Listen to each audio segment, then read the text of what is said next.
levar um copyright de todas as plataformas que até de lado. Não sei como é que é.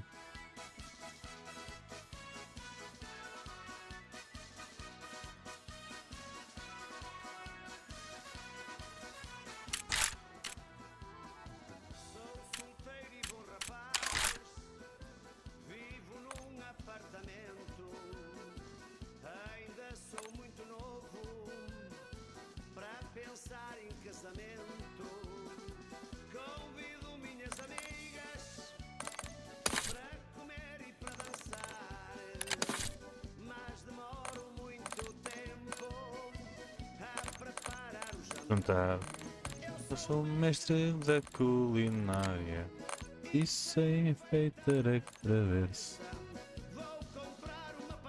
A depressão mais depressa. Culinária. Vou fazer um jogo deste para o multiplayer. A ver se cozinho mais depressa.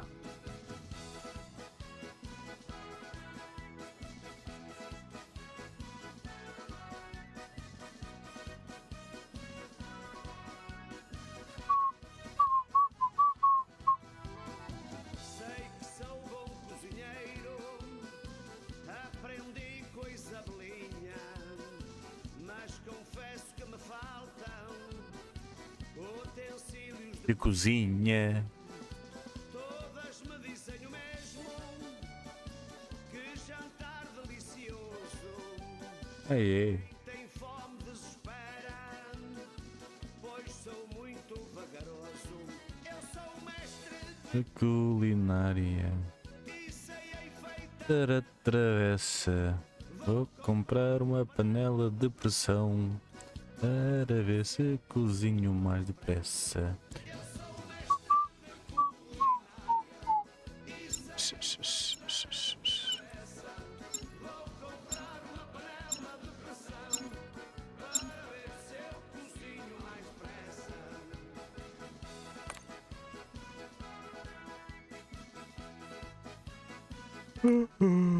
Ai ai ai ai ai. Ai ai ai ai ai ai ai ai ai.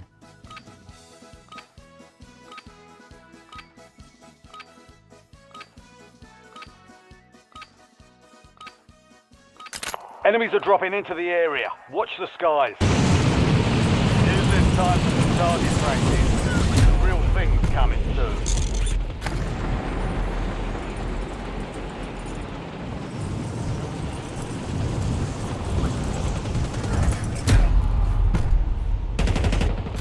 Enemy dropping into the AO.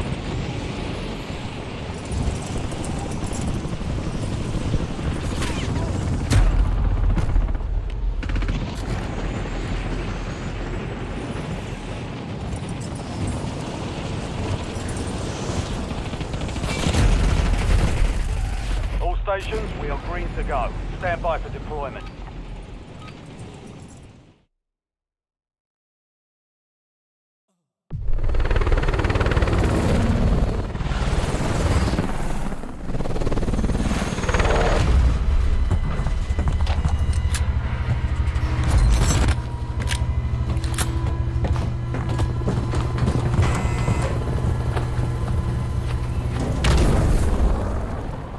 Pode ser.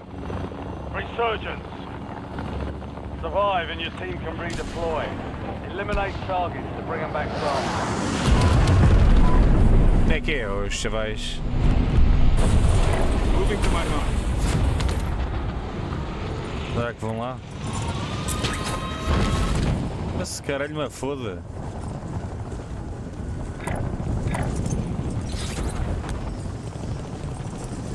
Caraças, pá. É sempre a mesma coisa. Saltam, depois é que marcam.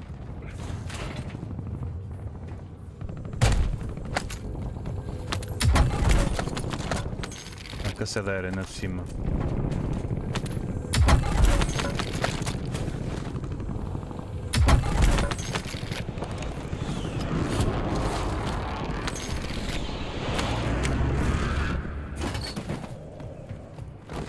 Moving.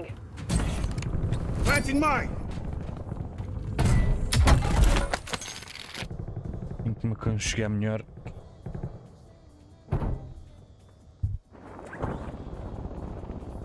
Hostile UAV in the Quem area. já vem a UAV? Vem. Friendly loadout drops on the way.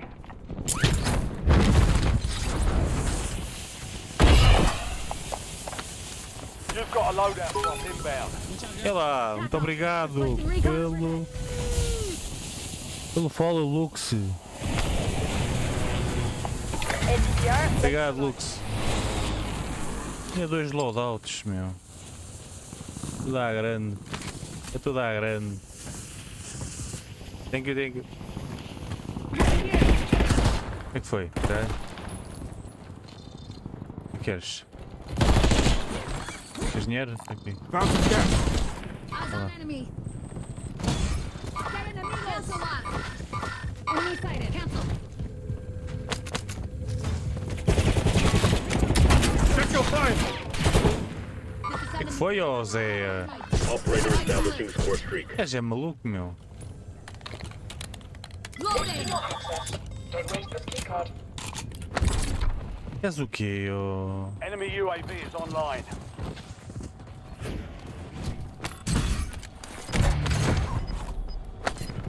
Self-revive kit here. Check your map. I've marked a point containing enemy intel nearby. Capture it for information on the next gas spread. Head to the safe zone. Gas is moving. Trophy system is Enemy movement. Found some cash. You've made it to the top Vai 10. 500 euros. We've got 10 squads active in the field.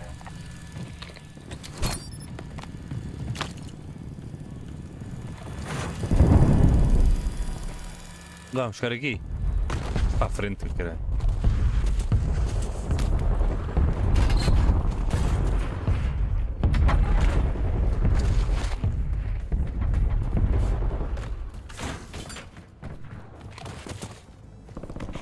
Muchas gracias, afición. Este es para vosotros. Eia, muito obrigado.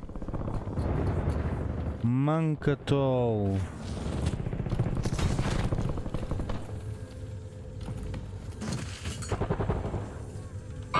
Got movement.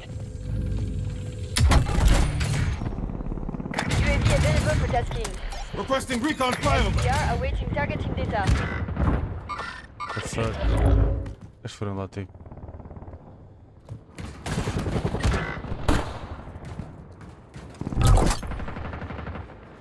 Loadout drop headed your way. You have reinforcements inbound. Priority transfer requested. Changing maps. UAV AO. Enemy soldier incoming. Your squad mates back on station. Good work. Good kill. Marking the rest of that squad on your tag. Get back. Target down. Marking the rest of them.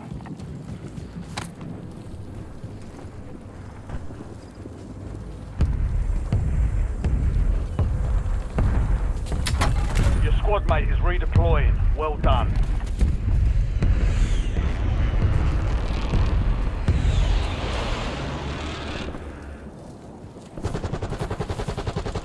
Enemy sighted. Foi?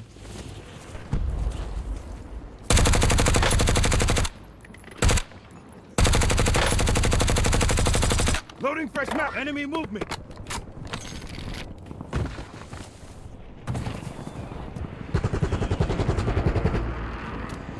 Hostiles in this area.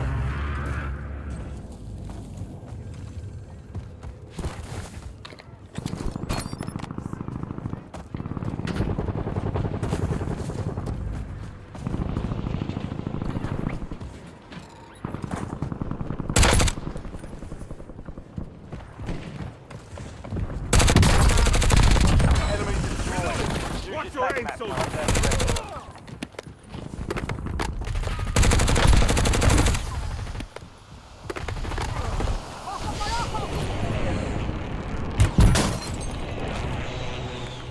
I'm reloading.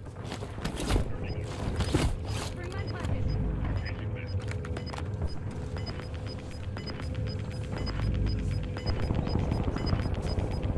Move to the Ouvir safe alguém. zone. You've Got gas moving in. Bailey authorizing UAV mission. Rally on marked coords. Enemy dropping KO. Changing max. Kill confirmed. We've located the rest of them. Marked remaining operators from that squad. Hunt them down.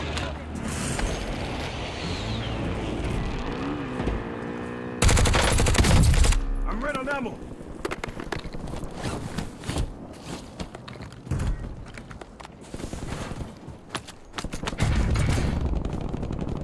Moving.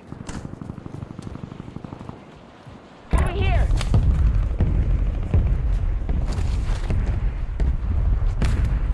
Ace.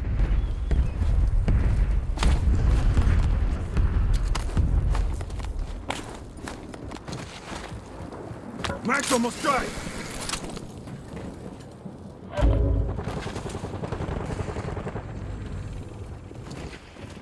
Aquí hay enemigos.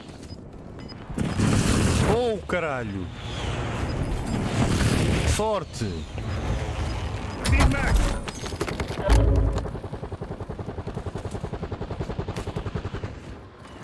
Hostile located. Fire sale is active.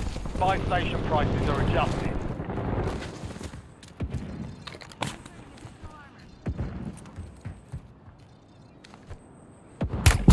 Got Que contact. filho da puta! Já te vi! Score streak.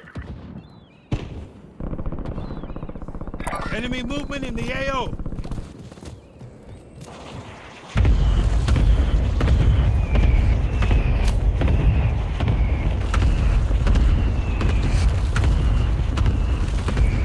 Resurgence window is ending. Watch your six.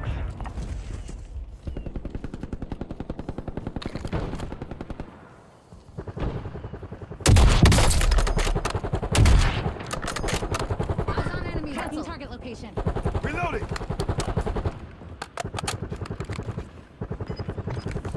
Operator establishing score streak. Unable to task. Battle specific. Enemy soldier incoming. Your squad made it to the safe zone. Gas is closing in. Foda-se! Caralho! Enemy destroyed. Use your tag map to hunt down the rest of them.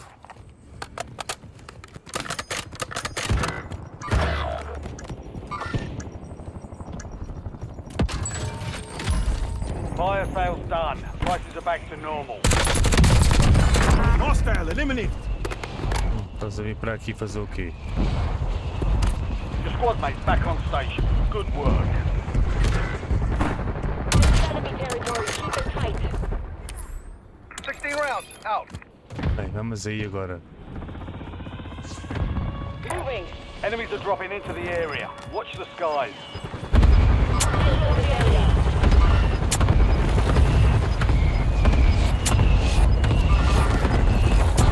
Be advised, resurgence is no longer active. Target grid struck. No casualties.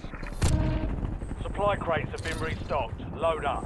Espera aí, Johnny, agora estou a jogar, estou a jogar. You're the last one standing, soldier. Survive until your squad can redeploy. Espera aí, Johnny, que eu estou a jogar. Additional target added. Johnny, espera aí que eu estou a jogar. Loading fresh mag. Your squad mate is redeploying. Well done.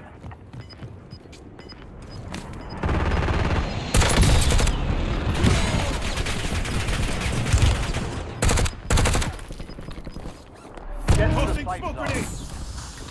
You're losing ground. Moving. Taking fire.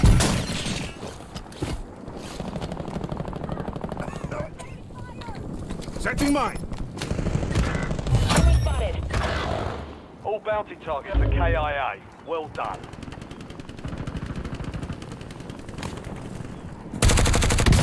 Got 4 remaining. Stay sharp. Max almost dry. 5 squads still operational in the AO. Got contact. Ai, ai.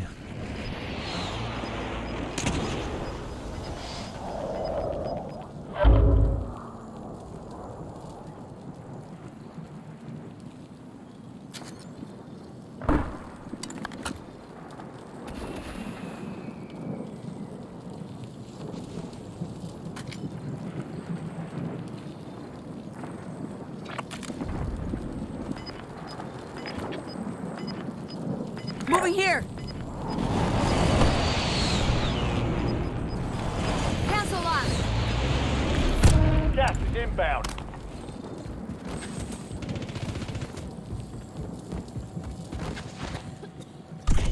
Compra mais. Aí, compra todos, boa. Not gonna let myself down again. Merci. Da máquina. Enemy movement.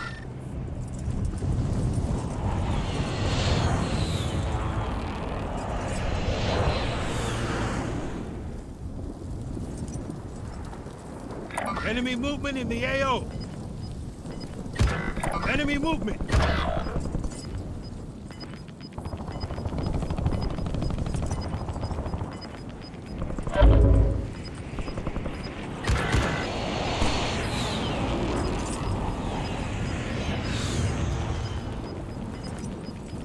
Move to the safe zone.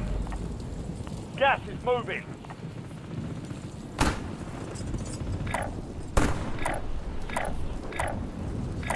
Enemy spotted. You're in the top 3. Don't let up now. 3 squads left in the war zone. Stay alert.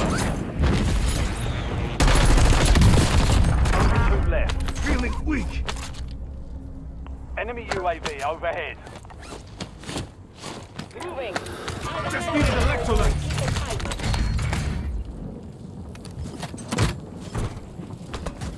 Enemy marked. Down to you, soldier. Stay Reloading. sharp.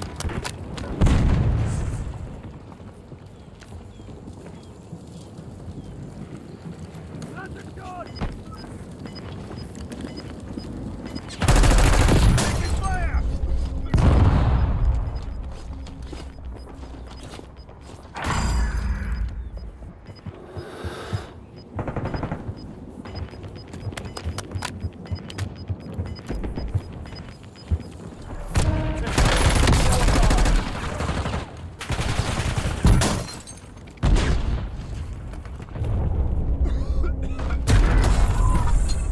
Only 5 remain. We're close. Deu. Hard that time. Dust yourself off, regroup, and get back out there.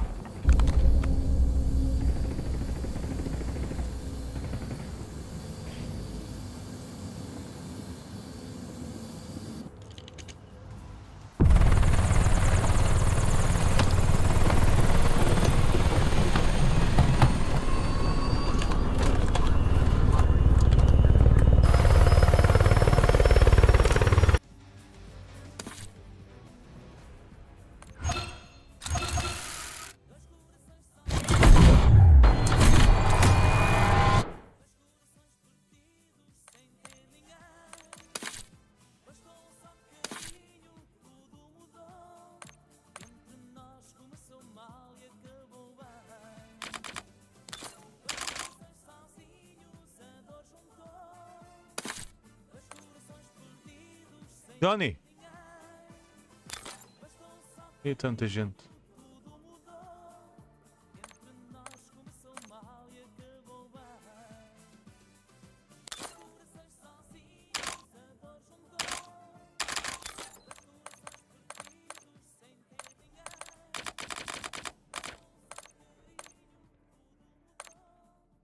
Acabou da gente.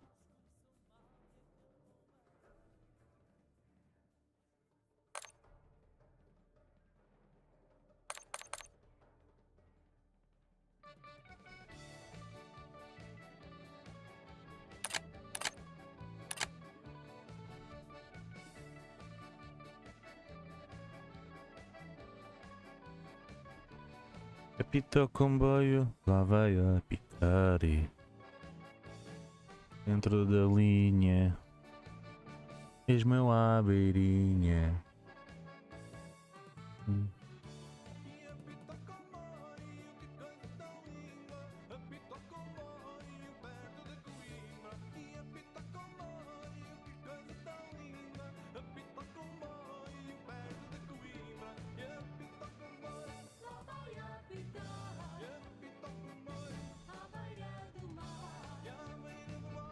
Eu só sacar isto.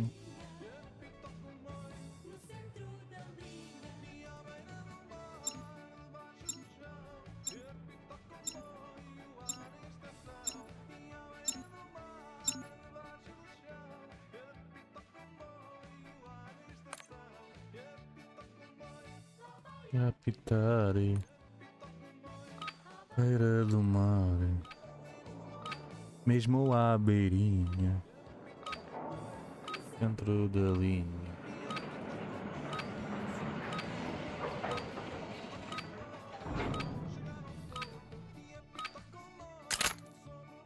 Check your gear and weapons.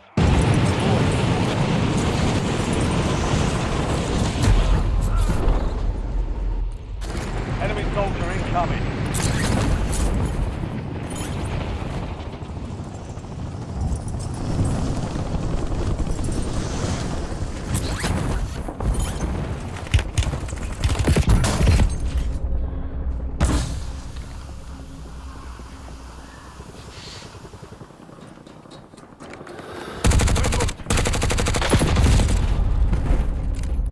Sim, que não tem outro, não entrou.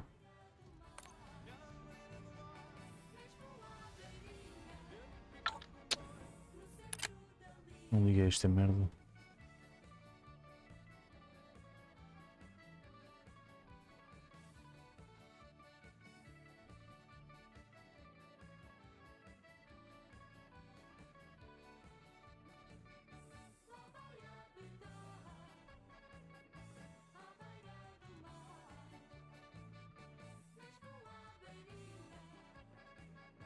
No centro da linha.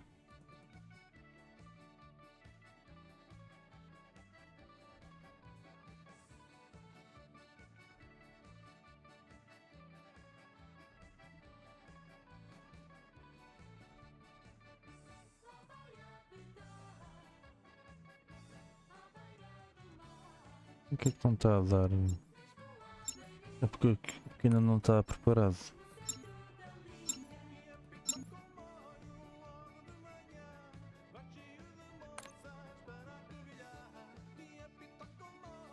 Cheio de moças para Covilhã. Lá vai a apitar.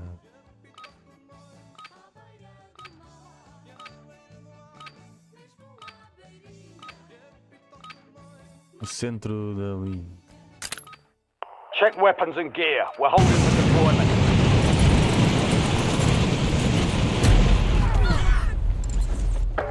Enemies are dropping into the area. Watch the skies.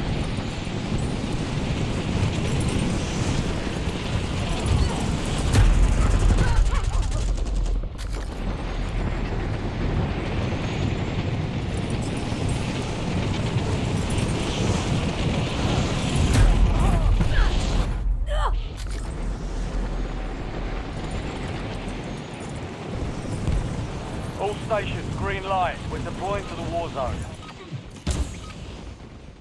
Enemy dropping into the AO.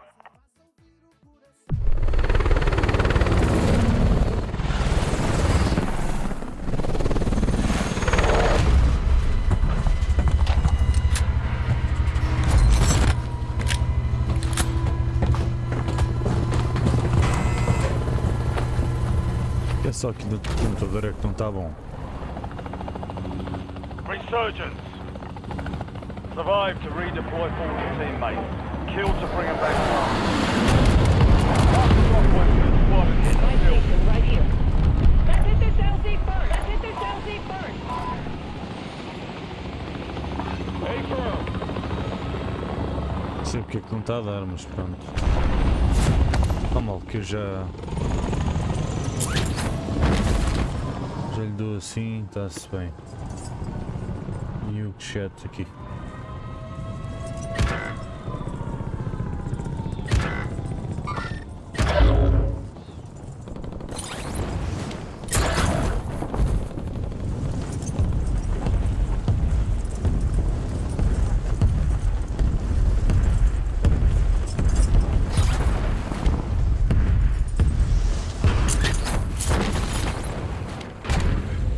You have reinforcements inbound. Requesting recon above.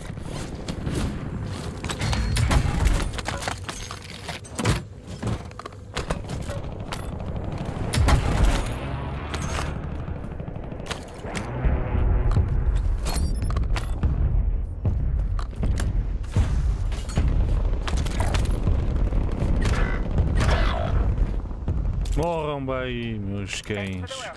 UAV overflight terminated.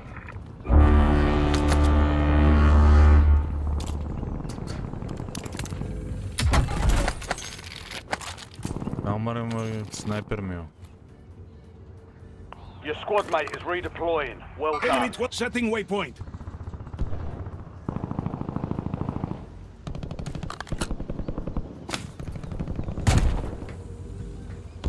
Enemy UAV is online. Vou levar tiros nesses gajos. Enemy UAV overhead.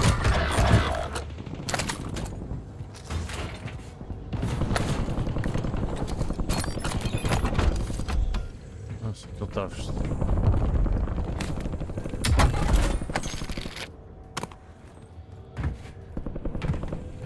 You have reinforcements inbound. Fazer plunder ao caralho. Enemy soldier incoming.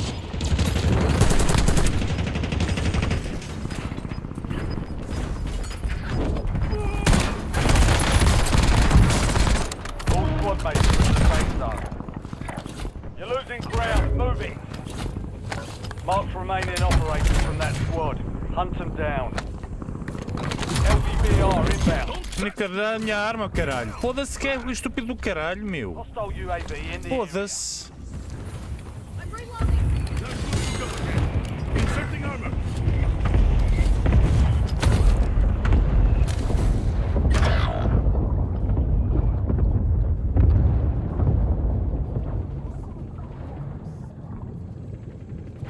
Roubou uma. Changing mag. Enemy dropping into the AO. Your squad is down. Stay alive to bring them back. Your squad mate's back on station. Good work. Já vazou. É menino.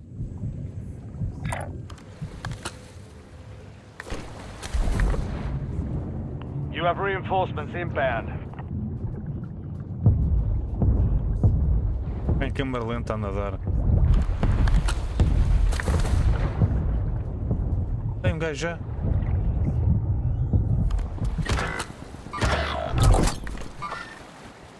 Friendly loadout drops on the way.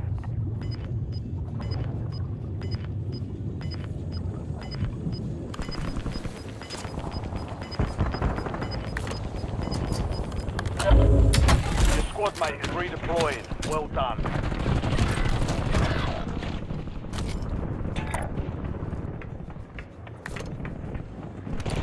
Planting spring mine.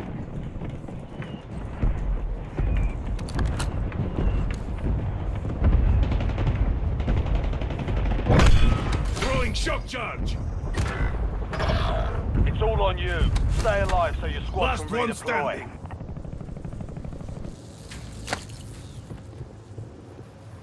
Deixa eu estar aqui. Your squad mate's back on station. Good work.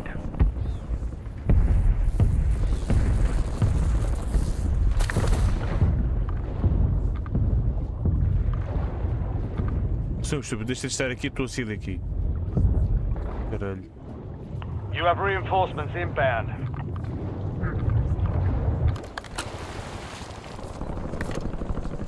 Enemy UAV overhead.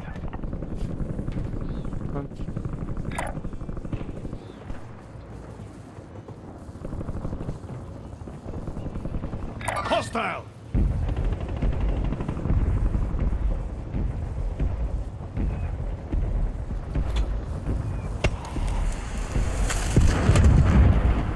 Enemies rearming.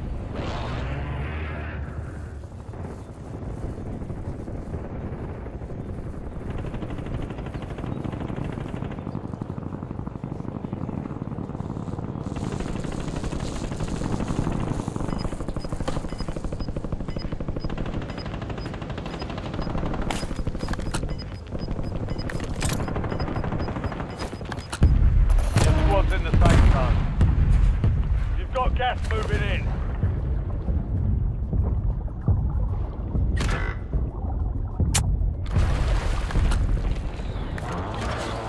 Enemies are dropping into the area. Watch your skies. Take cover. I spread Changing mag.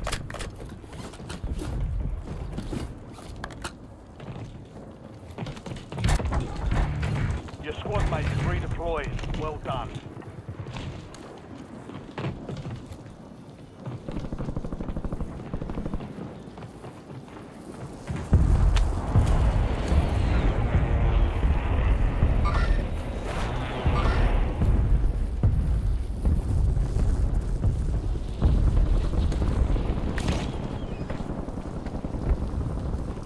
Ten remaining. Keep pushing.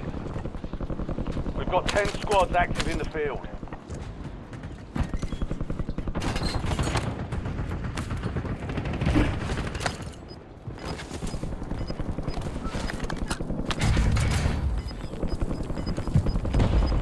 Rolling front back. Enemy 12 o'clock.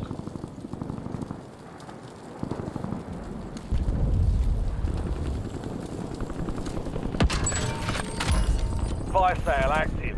Buy station prices have been reduced.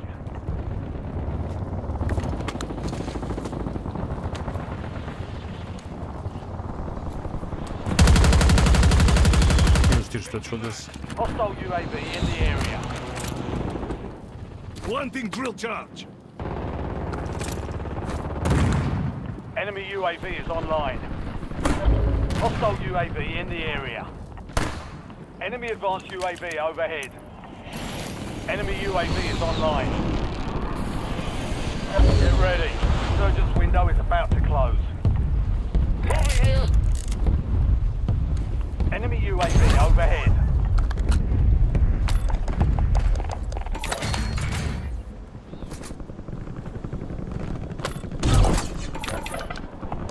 You've got a loadout drop inbound.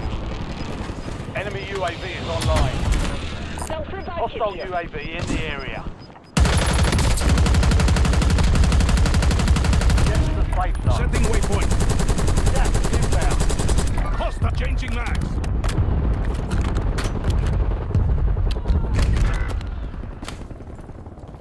Buy station right acredito. here.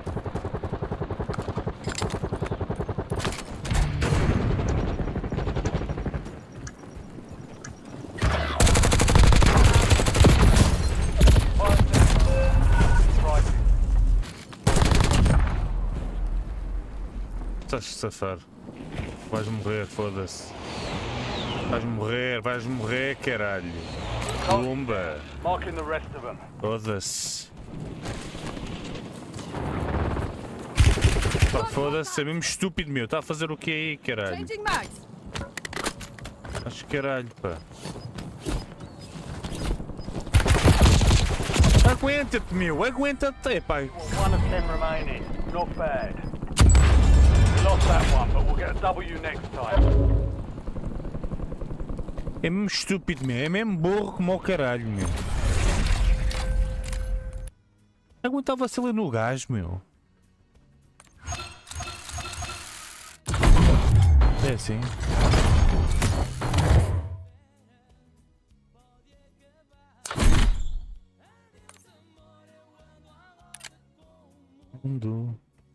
O vagabundo.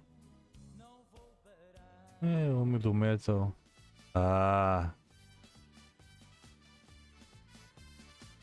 Tá bem.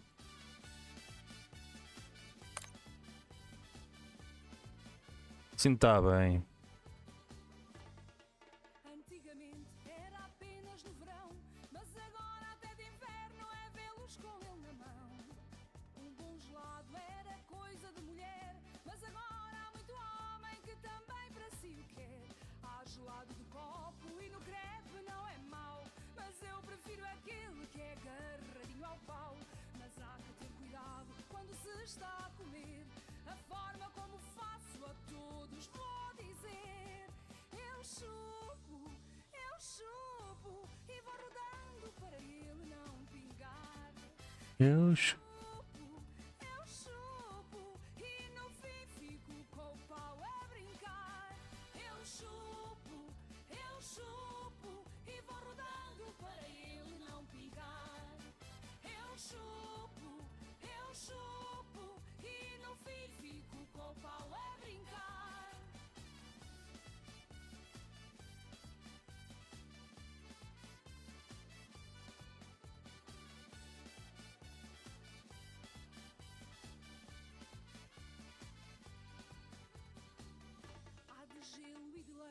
seja qual for o sabor. Já vi para aí chupar, ai muito bom doutor. O gelado é sempre bom, ao almoço ou ao jantar. Há quem diga que não, mas por trás o vai chupar. Há gelado de cone e no crepe não é mau, mas eu prefiro aquele que é agarradinho ao pau. Mas há que ter cuidado quando se está a comer. A forma como faz... Ruck up, you're headed to the war zone.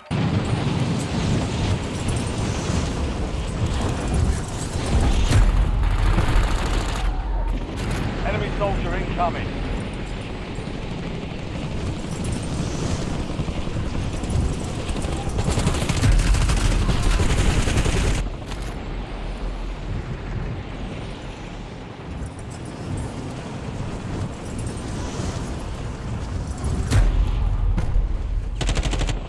Enemy dropping into the AR. All stations, this is Shadow 01. Deployment to the war zone has been authorized.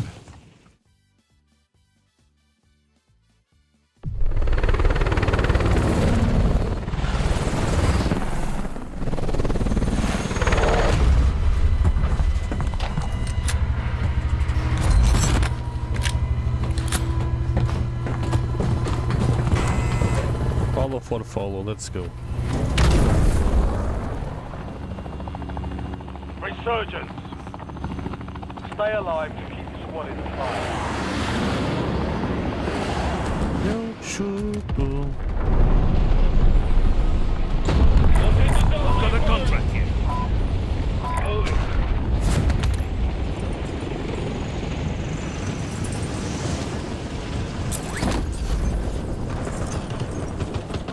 Fui para a casa da avó. Foda-se. Enemy UAV overhead.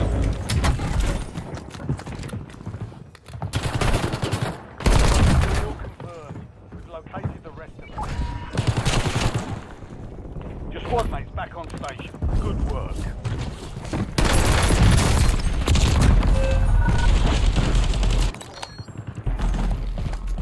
Quiserem vir para aqui, não gosto de ir para aqui. Logo de início.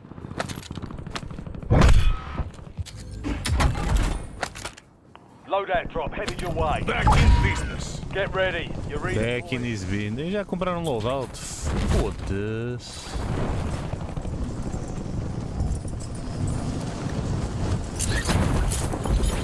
Enemy UAV is online. Planting spring mine.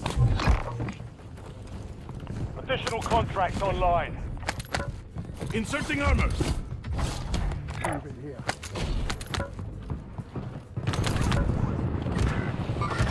Got someone lost.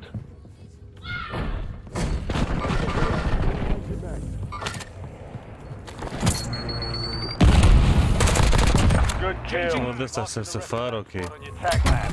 Get hunting. You have reinforcements inbound.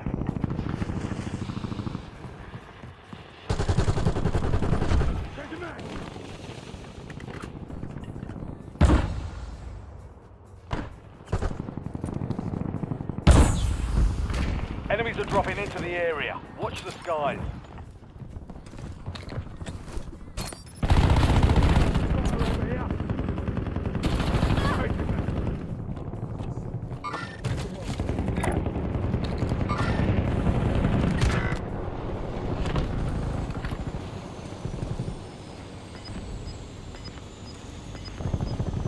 Enemy 12 o'clock. Enemy 12 o'clock. Tá bem, tá. All squad mates are in the safe zone. Gas is closing in.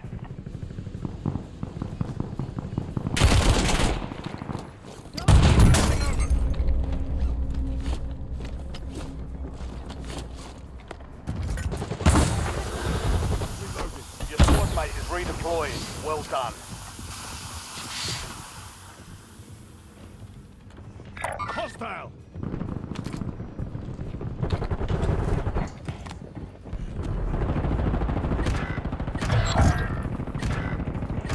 Enemy UAV overhead. Contract was compromised. Stand down. Foda-se, não morre, meu. Por que esse gajo não morre, meu? Foda-se. Leva com as minas, leva com tiros, não morre. É uma tristeza este jogo, meu. Foda-se. Quando é ao contrário, manda-me logo ao chão. Vou já foder este helicóptero com uma pinta do caralho. Queres ver? Espera este helicóptero aqui.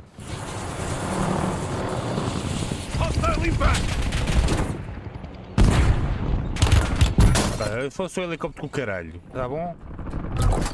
Não, estás a abrir. Friendly loadout. Filha da puta, meu. Primary objective complete. All targets. Foda-se, filhos da puta de merda, meu. Não vale um caralho. Go get your revenge. Ah, está tudo a tomar conta desse loadout, ó puta que pariu também. Estou já passado com esta merda.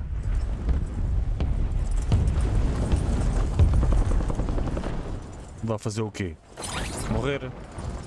Não vale a pena. Isto é contra a antena da Rússia.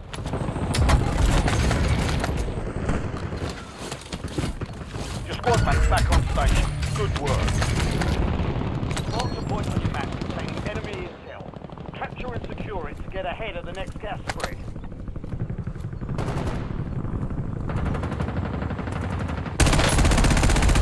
Changing mags.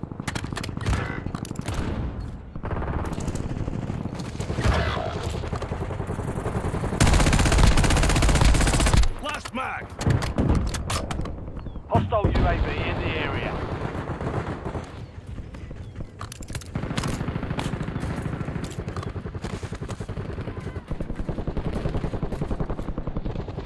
Your squad mate is redeploying. Well done. Fazer como os outros fazem. Changing mags. Enemy dropping into the AO.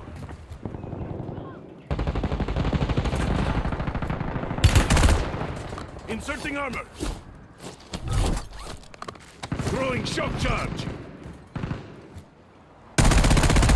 Last mag.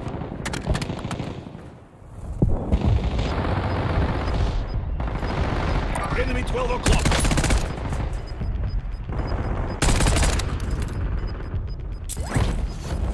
Your squad made it to the safe zone. You've got gas moving in.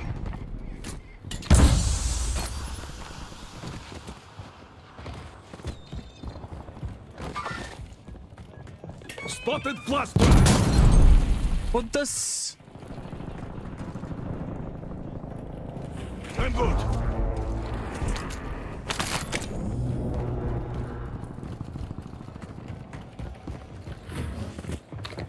Planting spring mine. Taking effective fire. Switching mags.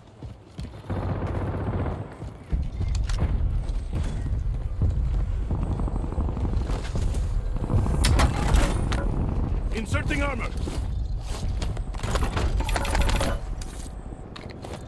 Moving to my mark. Caralho. Keep knocking them down. We've got 10 squads active in the field.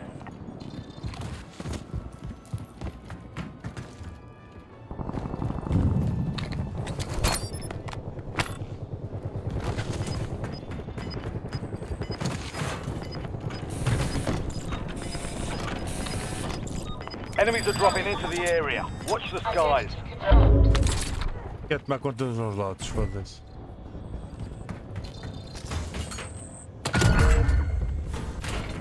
Clear another target during contact timeline. Fire sale is active. Buy station prices are adjusted. All bounty targets destroyed. Hell of a job. Os gajos são par de virem para aí, meu.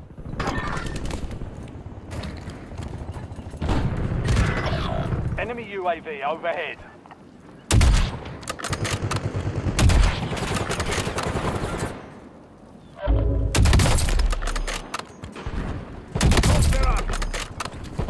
Changing mags. Resurgence is about to end. Make it count. You have reinforcements inbound. Não matei ninguém ainda, Your acreditas squad nisto? mates back on station. Good work. Caralho, que uma tristeza do caralho.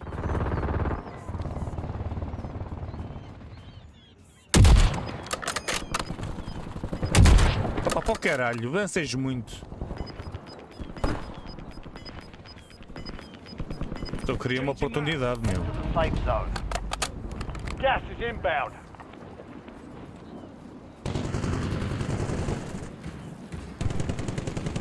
Enemy UAV is online. Estou preso aqui porquê, meu? Por que não me vem?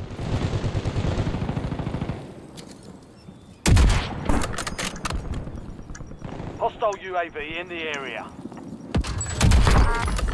Enemy UAV overhead. Ai, para o caralho. Mesmo assim não foi a minha kill. Foda-se. Enemy deployed an advanced UAV.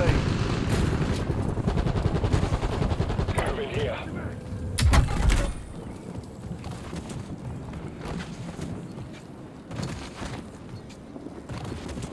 Cancel my last.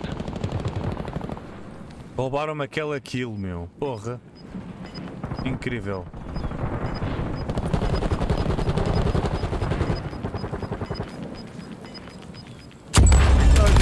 Deactivated. This is the end game. Host changing mags. Mais um down.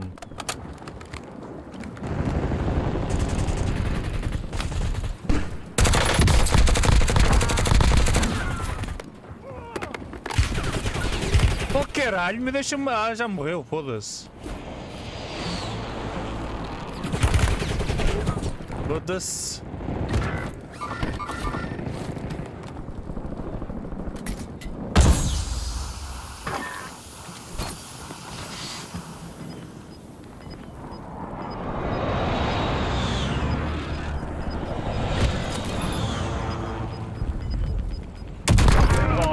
Still have squad mates outside the safe zone.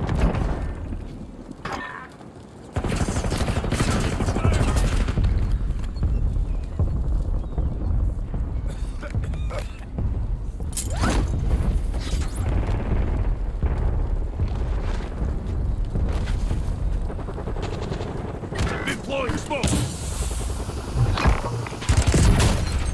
Additional target added while time remains. Enemy UAV is online.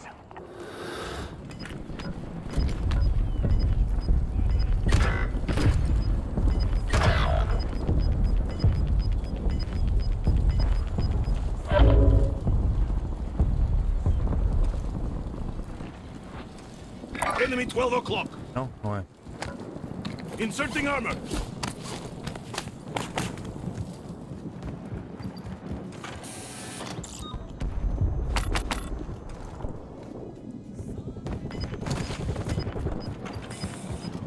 Eu lá matei um gajo. Há bocado de batata dele. Agora só matei um. Get to the safe zone. Gas is closing in. Olha, que maravilha. That's our field upgrade. Inserting armor. Your squad's in the top Mas 5. porquê que eles vão para ali para aquele lado, estúpidos da merda, meu? Operational in the AO.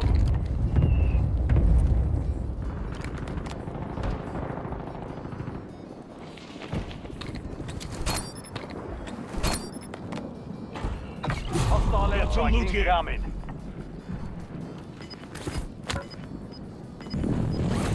Incoming LDBR.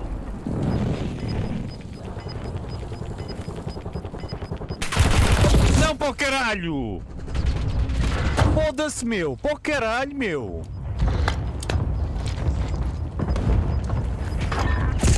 Head to the safe zone. É, deve ser verdade. Gas is moving.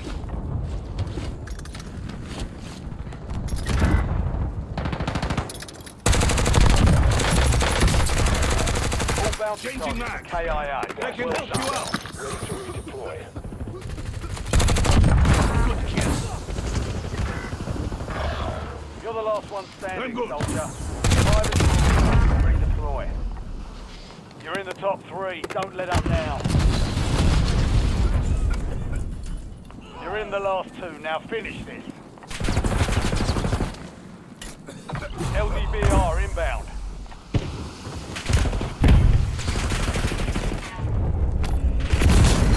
Epá, não acredito! 5 were still standing. Next time we'll take that victory.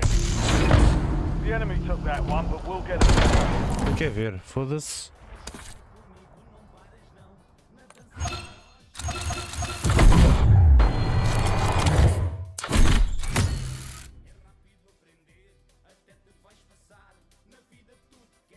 Ixi. A mocha.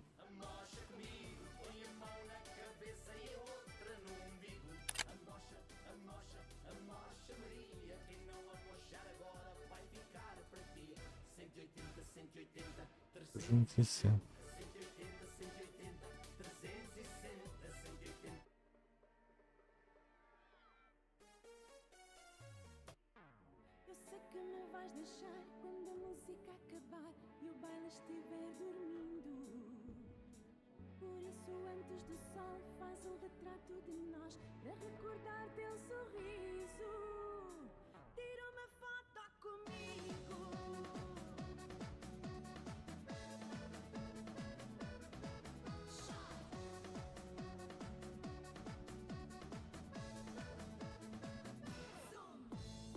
Eu sei que não te vou ter quando o dia amanhecer, por isso te estou pedindo.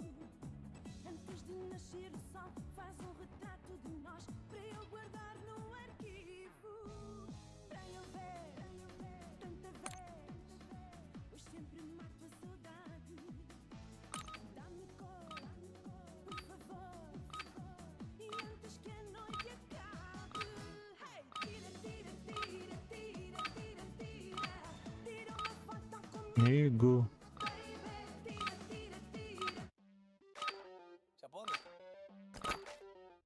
We're headed to the war zone. Get geared up and stand by.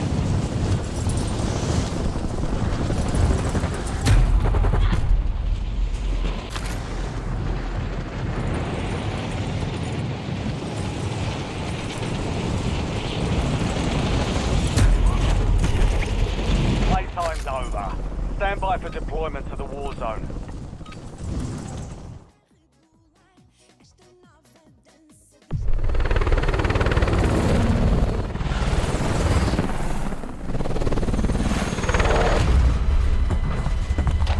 Mais um bocadinho eu vou desligar.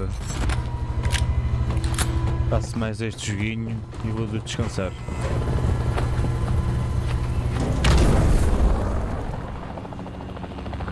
Resurgence. Survive to redeploy fallen teammates.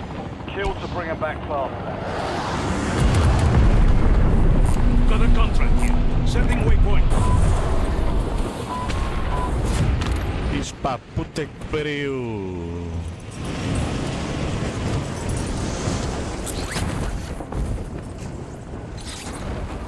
Enemy soldier incoming. You've got time for another bounty. Get it Inserting done. armor.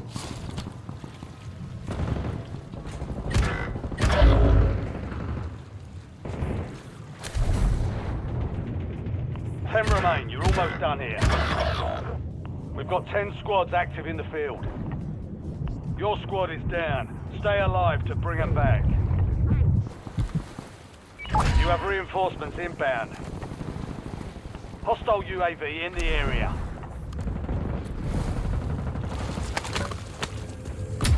Your squad mate is redeploying. Well done. Primary objective complete. All targets eliminated.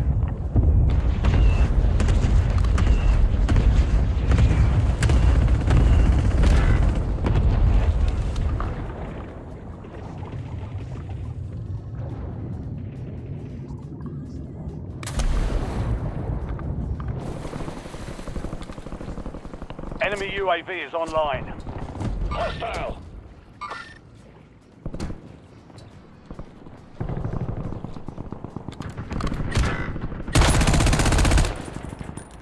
Enemy 12 local changing mags.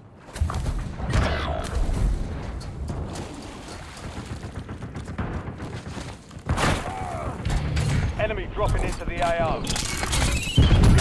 Até este otário, Back meu. on station. Good work. Que grande otário. Lieutenant inserting armor.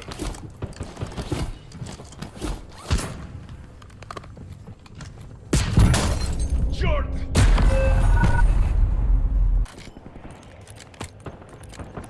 Eu vou-lhe reportar com tudo, porque eu não gosto destes gajos.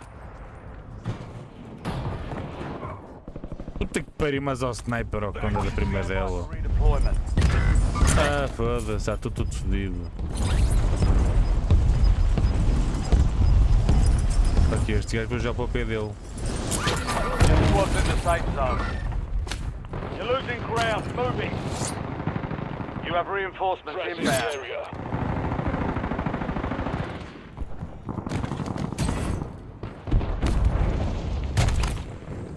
Eu estou perseguindo. Squad mate is redeployed. Well done.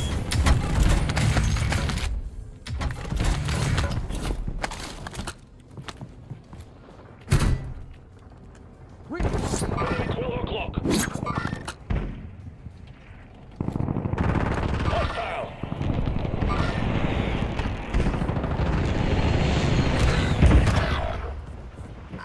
Setting waypoint. Enemy soldier incoming.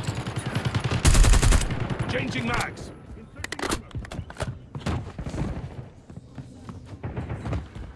Your squad mate's back on station. Good work. Da porta.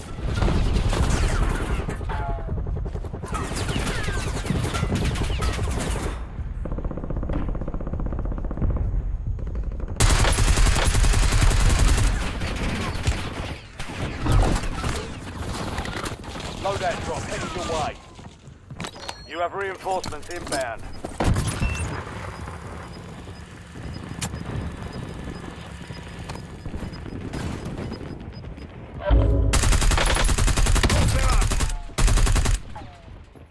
Hostile UAV in the area. Target down. Marking the rest of them. Caralho, andas-me fodendo aqui. Overhead. Enemy advanced Como é que eu já UAV ando? is active.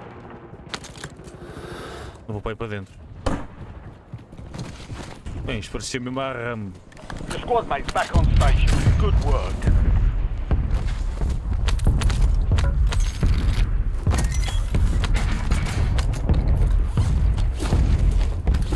Não sei como é que ainda ninguém me matou.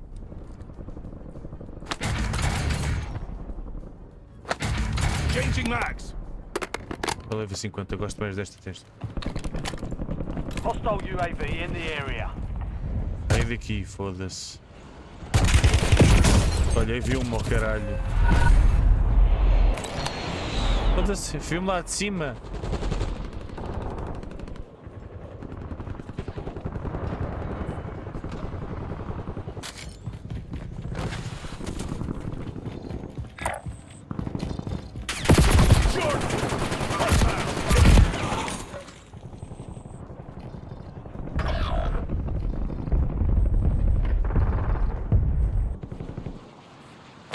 Back in Back on station. Go get after it. Got some loot here.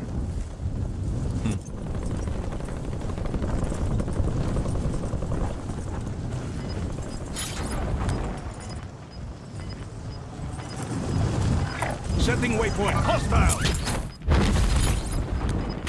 Squad mates are deployed. Well done. All squad mates are in the safe zone.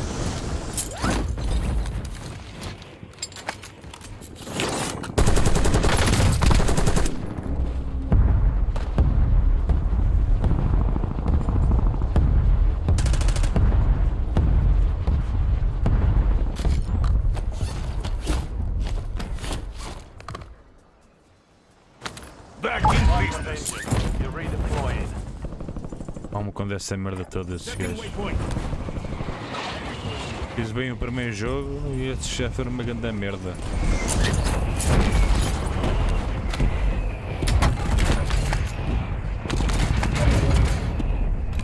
Lá vai. Um direito a tudo.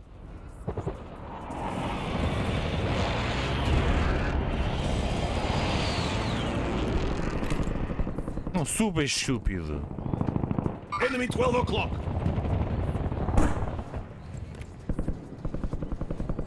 Vou ficar aqui.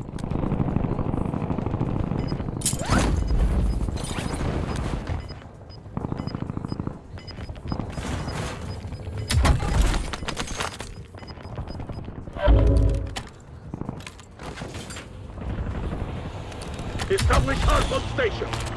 Bom, duas caçadeiras para quê? Fire sale active. Buy station prices have been reduced. Hostile. Não, estão aqui em baixo.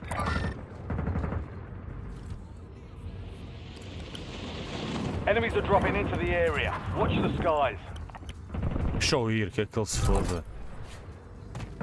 You've got a loadout drop inbound.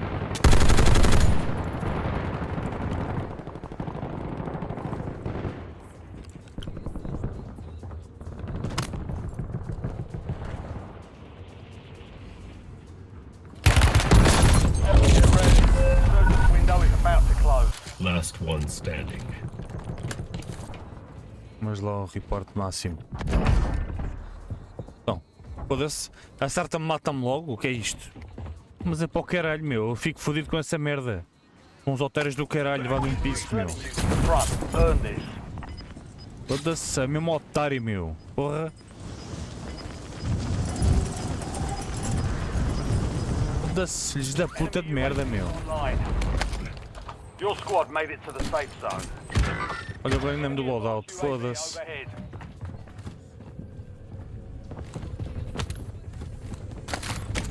Enemy UAV overhead. Enemy UAV is online. Enemy advanced UAV is active.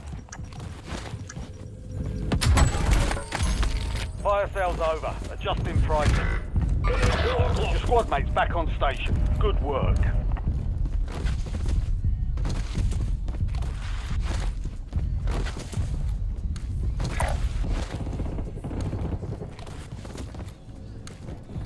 Only 4 remain. Finish the job. 9 squads still operational in the AO.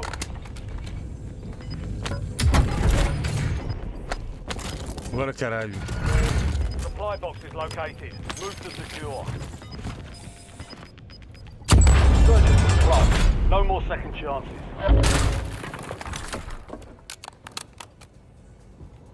Enemy soldier incoming. Hostile UAV in the area. You have reinforcements inbound.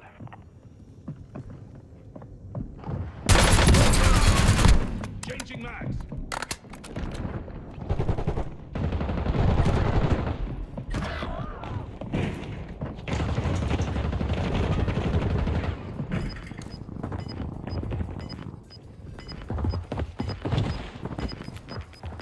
I can help you out. Move to the safe zone. Gas is inbound.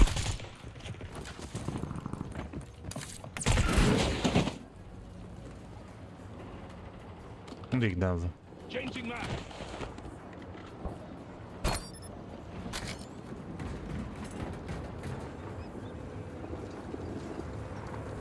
I can help you out.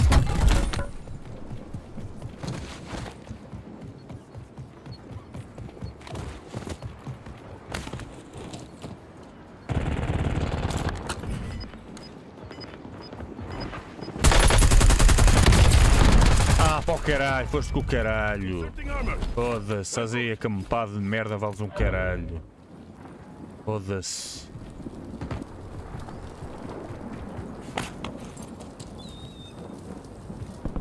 Estás aí laranja, tem dinheiro, caralho, vai lá aí. Você caga para as caixas. I can help you out.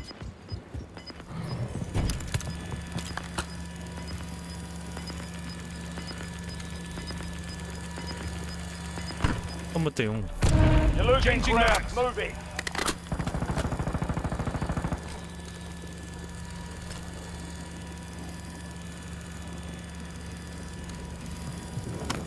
Agora se vir para cima do... In the top 3. Don't let up now. 3 squads left in the war zone. Stay alert. São 2. Depois um de cada.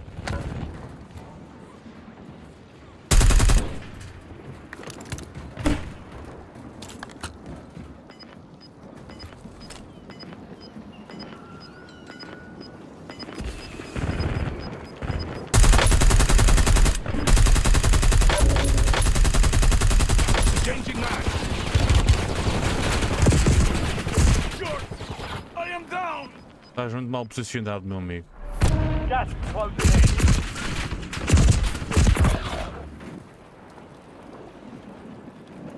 Fizeste o que deste. Only 2 left. 3 para 1.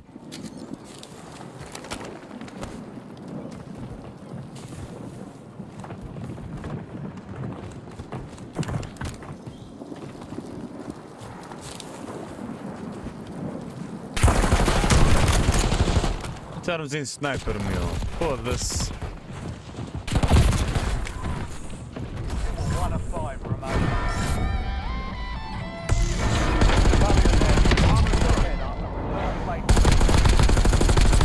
Switching mags. Tá bom. Bom, lelele, vamos mas é descansar um bocadinho. Já foi uma horinha aqui na boa. Lele, lele, lele, lele, lele. O homem do metal ouvir isto, sabem? Tá.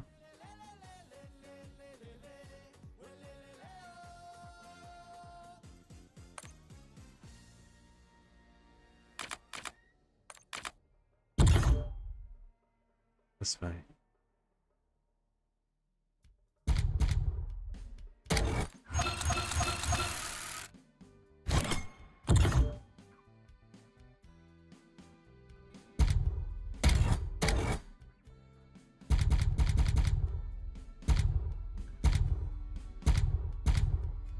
Como assim?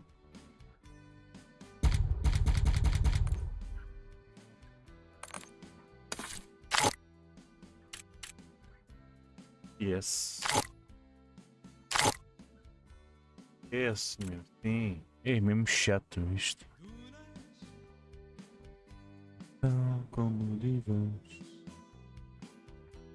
Biomos indiscretos de alcatrão sujos, rasgados por gatos e hortelãs, deitados nas dunas, alheios a tu. Lenda. Olhos penetrantes, pensamentos lavados, A lenda vai descansar. refrescos gelados, selamos segredos, saltamos rochedos em câmara. Tá como na TV.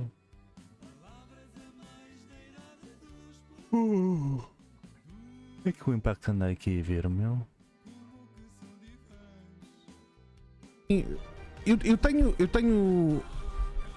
Eu ia dizer isto de uma forma, mas se calhar vou perguntar assim. Espera aí, vou fazer aqui um State on Unreal.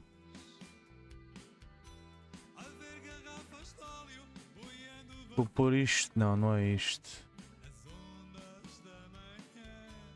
State, e eu vou descansar isto, fica a dar. State. Oh, foda-se. É como na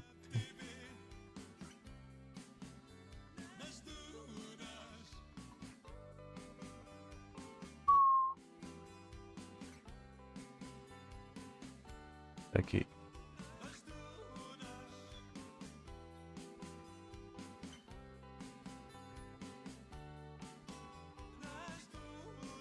É isso, fiquem com State of Unreal. E vamos parar isto, né? Parar isto. Claro.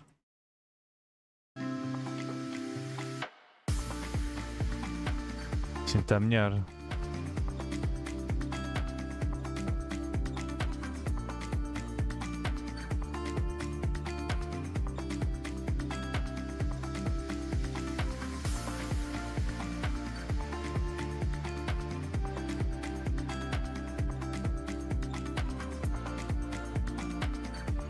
State of Unreal 2025.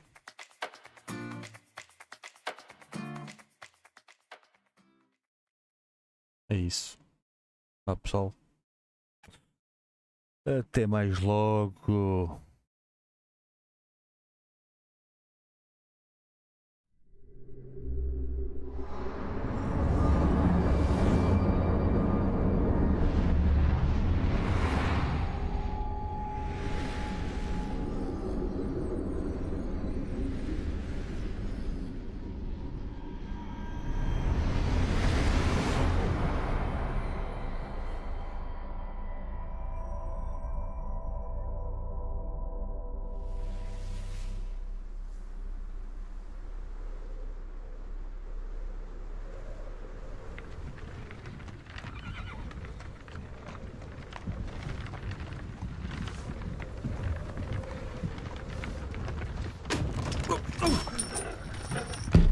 Cheap is he, the ploughing plunkard.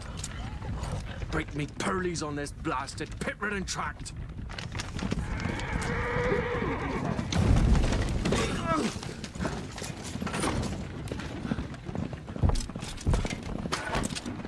We're veered off the high road.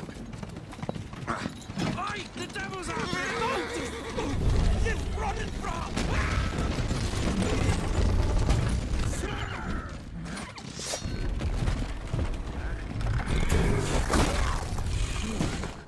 Maybe I'll have to shield us.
Salt.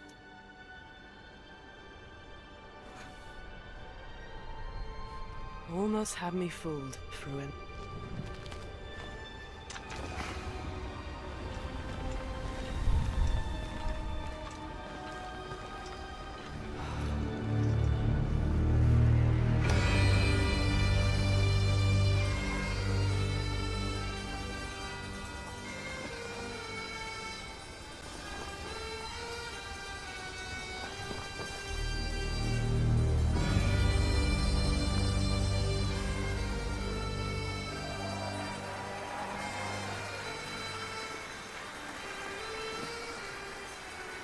Thank you.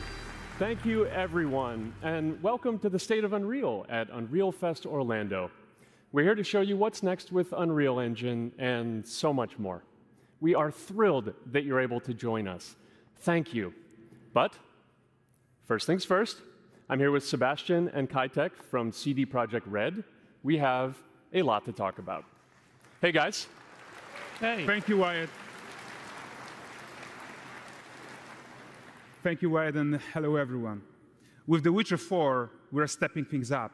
And to do that, we needed the right partner, one that truly understands that great open-world games are all about art and technology coming together.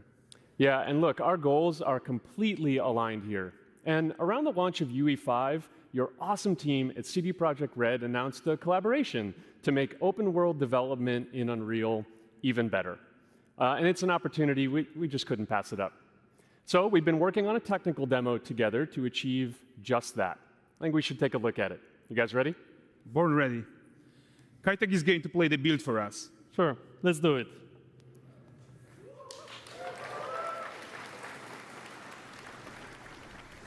This is a technological showcase set in the world of The Witcher 4.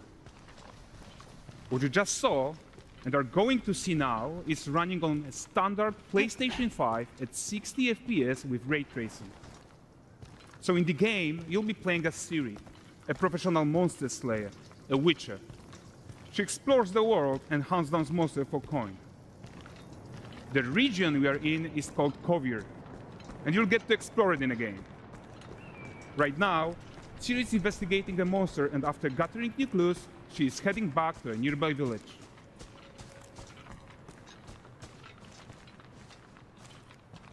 All right, everyone, meet Kelpie.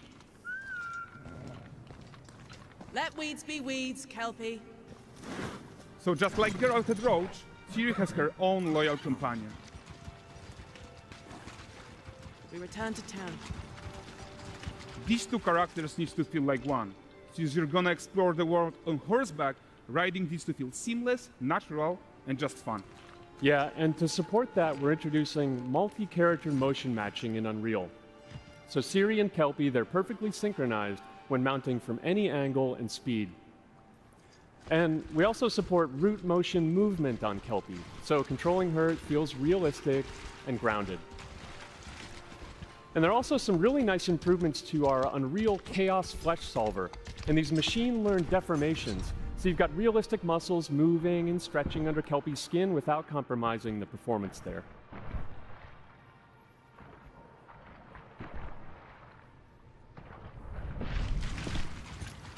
So let's leave Siri behind for a second and talk about the world itself.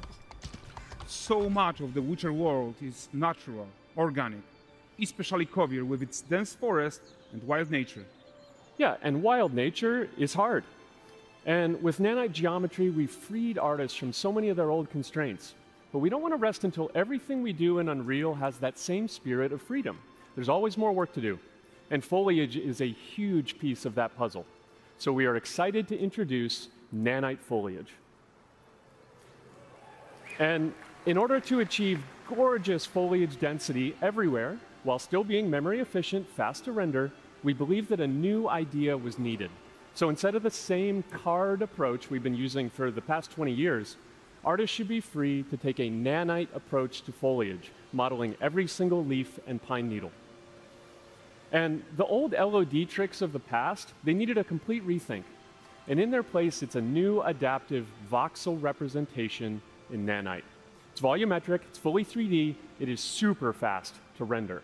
And these dense clusters of triangles turn into these cubes, which at a distance, they're no larger than a pixel, and they react to the changing light of our dynamic sun and our shadows, and they allow artists to render whatever amount of foliage is needed to achieve their vision without compromise. And no compromise means how ambitious we are when it comes to bringing our vision to life with incredible visuals. But more than that, together with Epic, we created faster way to load the world. We can now bring in more content more quickly for the smoothest possible experience as we fly down to catch up with Siri.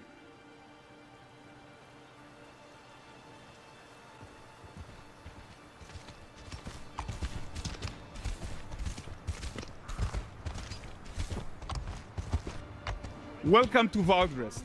So Valdrest is a port town, a hub for fishing, trade and mining. It's one of those places where you can meet shady characters or overhear gossip from other lands. It's also where Ciri took on her current contract. High-tech, let's leave Kelpie here and explore the marketplace and food. And the missus? I'm so excited we can finally show you some of this stuff. Let's see what Valdrest has to offer. Not her again.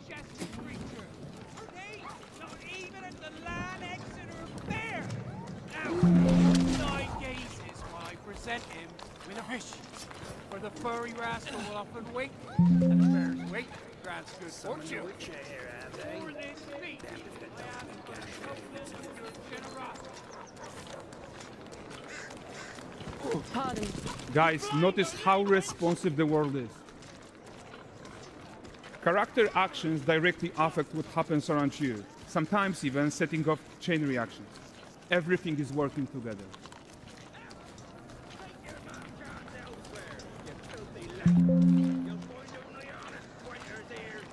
Oh, look at this poor gentleman being taught how to fly by an angry innkeeper. That's what happens when you cheat at Gwent. Last of it, is it?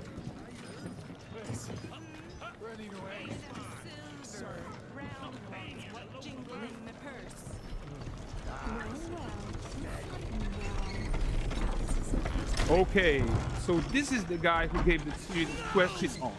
Like you probably suspect, he has his own agenda in all of this. You're off your tits again, Wilfred. Get your ass up.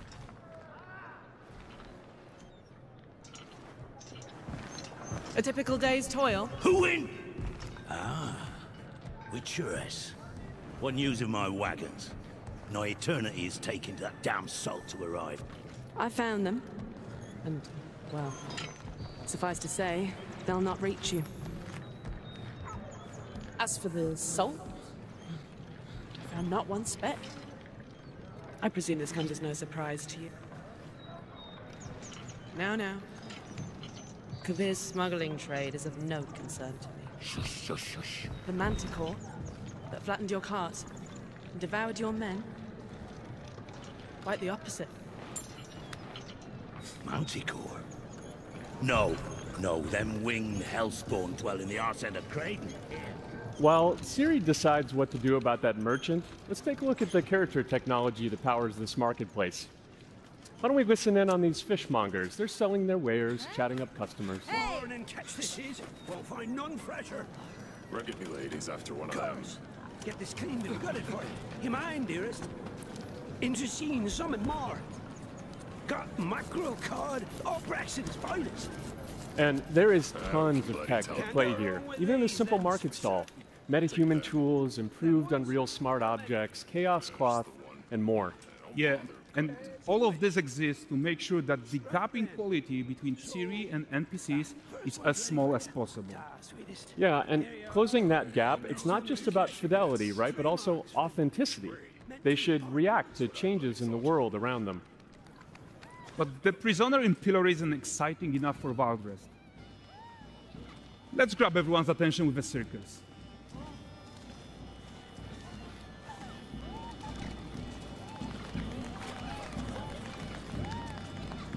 But the great performance deserves a huge crowd though. Let's crank it up.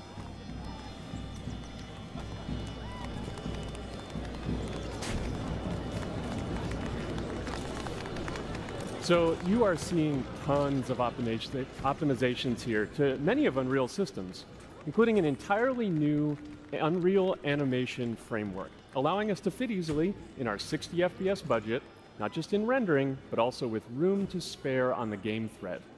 Over 300 animated skeletal mesh agents all going about their business. And the whole point is to leave breathing room for developers like you to introduce the gameplay and the systems that your players expect, empowering you to make your worlds come to life without Unreal standing in your way. You are right. And that's the open world RPG that we're making. But before we wrap up, how about one final check-in with Siri?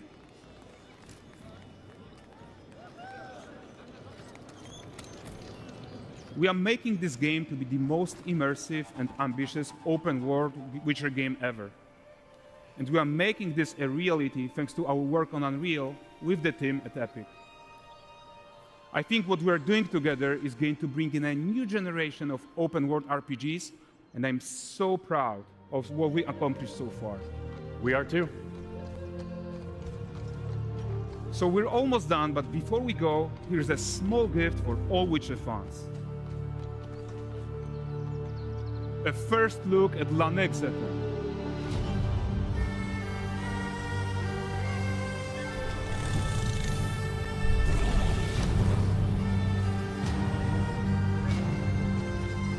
Onward, Kelby. We've worked.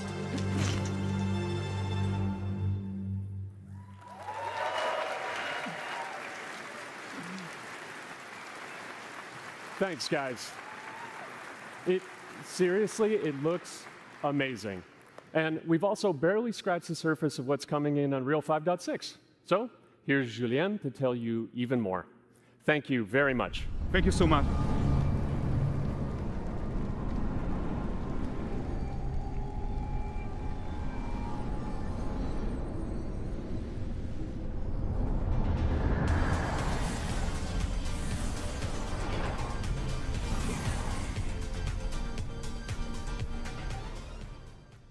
Hey everyone, great to be here in Orlando.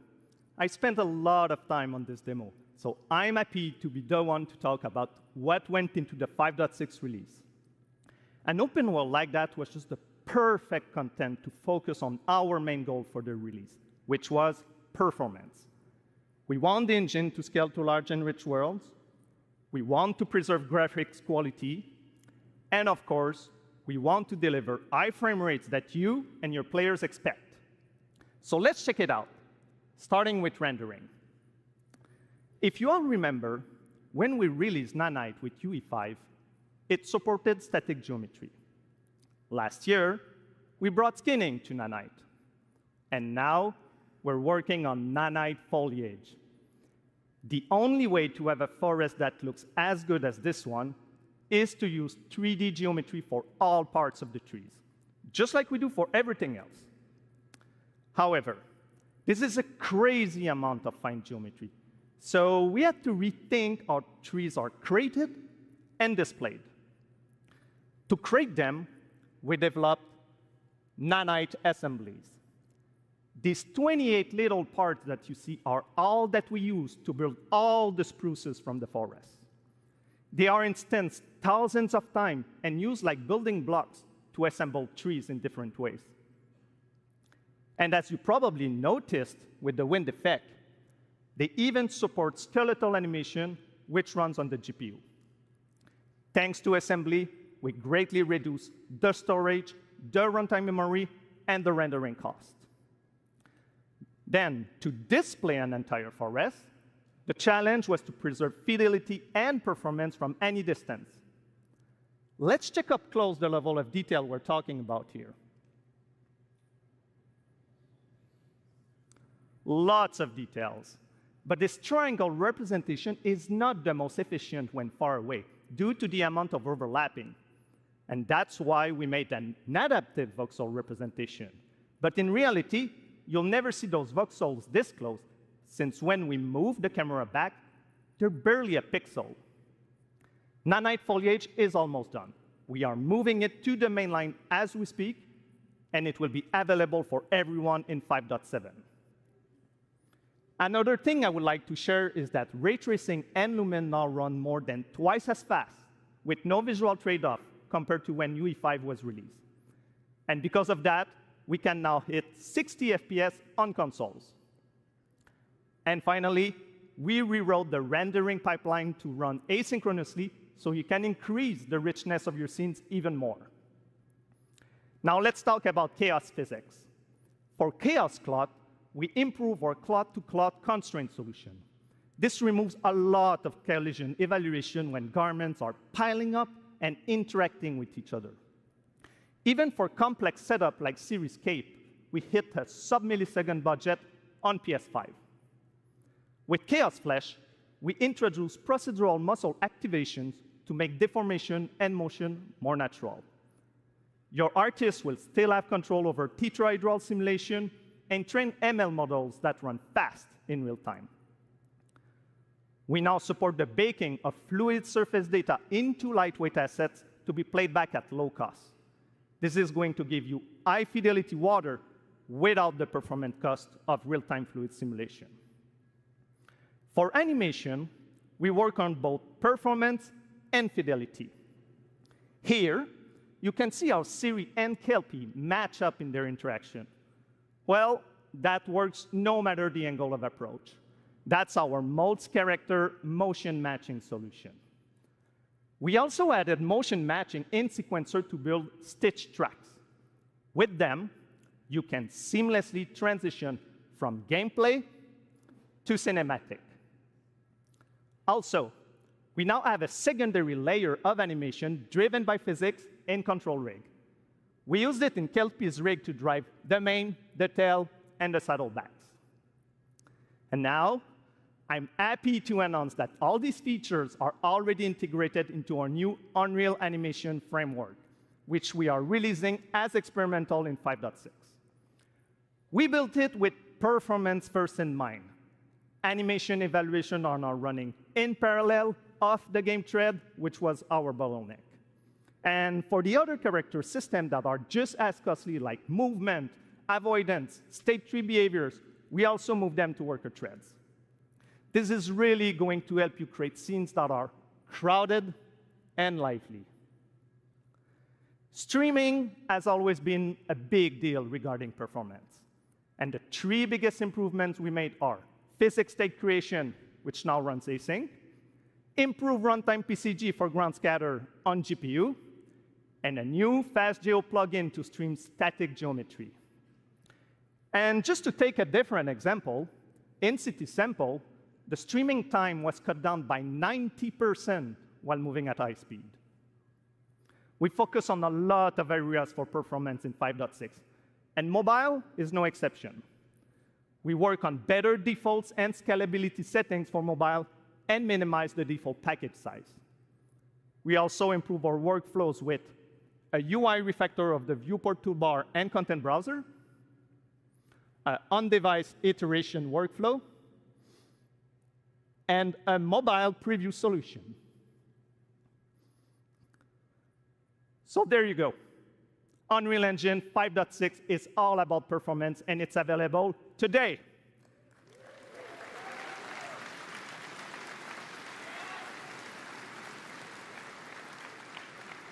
Please go enjoy the tech talks and session we have for you guys and come chat with us. And now, please welcome Chris from the MetaHuman team. Thank you, everyone.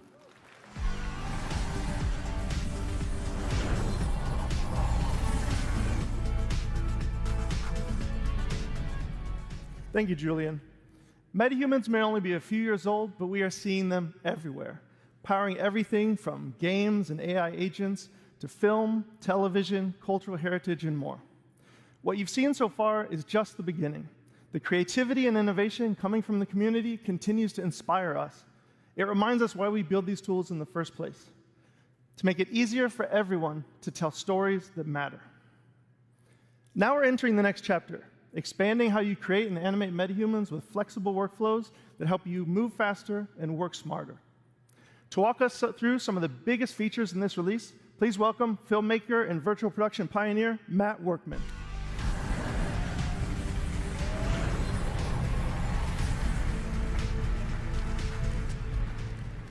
Thanks, Chris. For those that don't know me, I'm a cinematographer and Unreal Engine developer. I worked on Epic's first in-camera VFX demo, the one with the motorcycle surrounded by LED walls. It was pretty cool. I'm also the creator of CineTracer, a previous tool used by filmmakers worldwide. I've been using metahumans in my work since the alpha, and recently I've gotten some hands-on time with some of the new features coming in Unreal Engine 5.6. MetaHuman Creator is a fast and intuitive web-based application used for creating digital characters. And now, with the 5.6 release, all of that power is available directly in the editor. That's right, MetaHuman Creator is now fully integrated into Unreal Engine.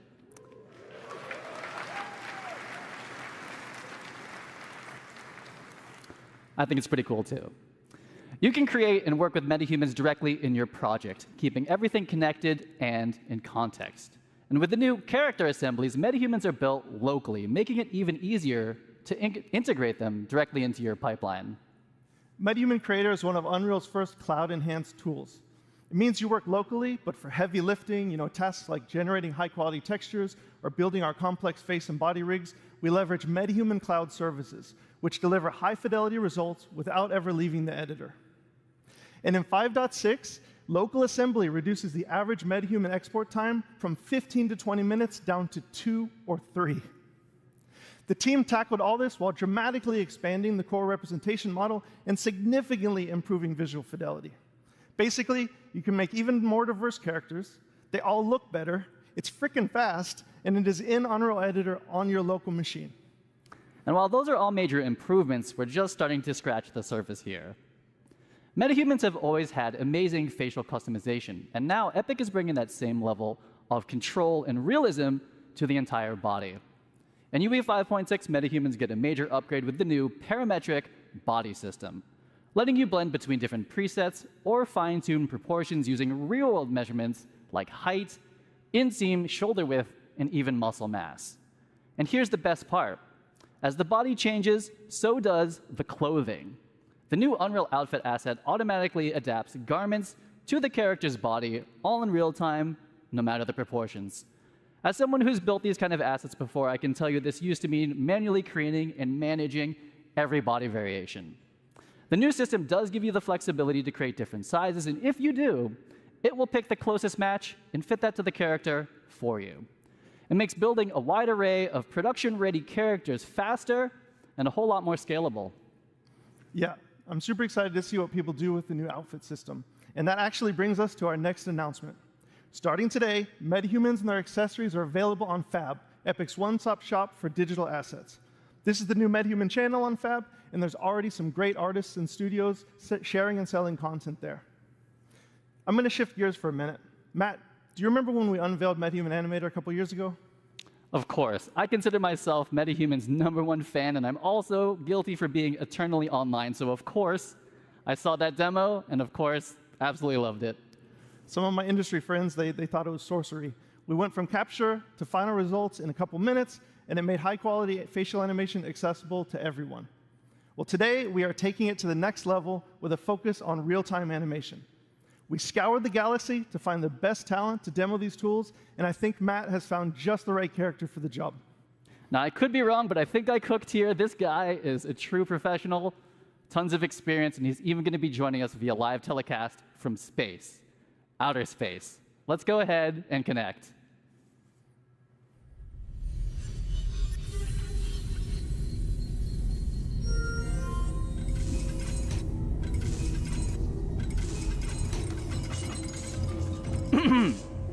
Hey, Blue! Dude, Matt! This is amazing!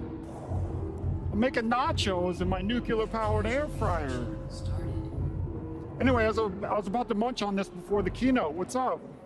What's up is that this is the keynote. We're live streaming to Unreal Fest right now. Dude, you're live.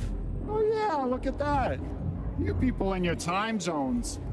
Hey, Chatterbox, can you turn it down? Like way, way down. I'm about to do a keynote. Yo, so what's up, Unreal friends? So get this, for the first time ever, you're seeing me live in real time. This isn't pre-recorded, it's not baked. You're seeing everything as it's happening. Woo!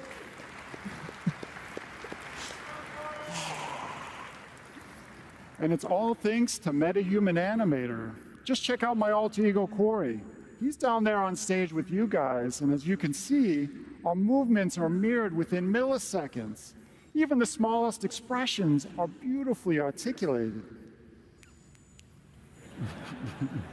Yeah.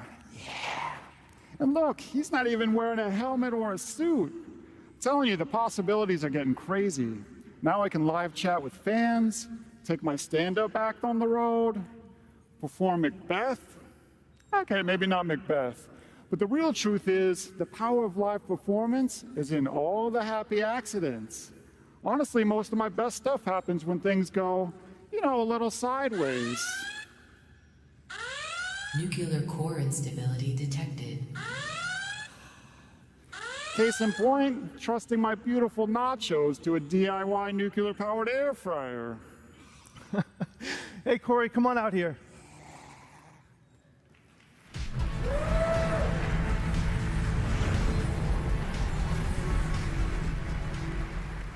Corey Strasberger, everyone, the genius behind Blue and Xanadu.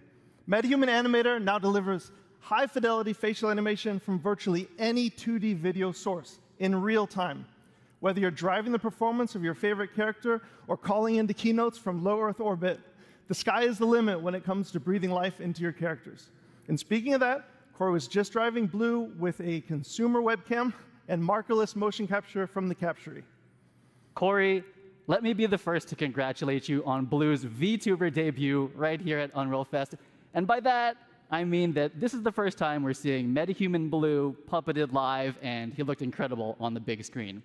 And I know we've said this before a couple times, but I still can't believe that that level of facial quality is possible from a tiny consumer webcam. It's just absolutely crazy. Yeah, thanks, Matt. It is, man. It's all mind-blowing.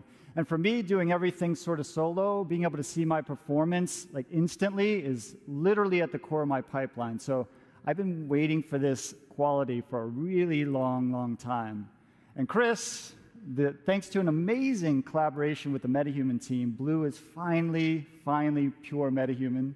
And so with all the other crazy stuff that you guys are elevating, I think Xanadu is about to level up in a big, big way. So thank you guys. You guys rock. Awesome, man. It's been awesome. I'd like everyone to give a round of applause to Corey and Matt, and thanks for showing everyone. Thank you. Thank you, Matt. Thanks, guys, for showing all the fantastic features we're going to hone in on this release. All right. We're going to end big with a few updates about MetaHumans and how they fit into the broader creative ecosystem. First up, today we're releasing 2 advanced toolchains to everyone, MetaHuman Expression Editor and Groom Tools. The expression editor lets experienced riggers fine-tune a character's expressions and expression combinations, whether matching scans or creating something completely custom, like a nacho-eating space alien. And our new groom tools simplify one of the hardest parts of character creation, high-fidelity hairstyles, making the process more intuitive, faster, and streamlining export directly to Unreal Engine. We've built these tools for our own teams to solve real production challenges, and now we're opening them up to the entire community. Next, we know you want support from MetaHumans in your favorite content creation tools, so we're working with partners to make sure that DNA and rig logic work wherever you do. And we have saved the biggest announcement for last. We have updated the Unreal Engine license to include MetaHumans. You can use them everywhere, in every engine, in any creative software. Go make amazing characters and help define the future of digital humans.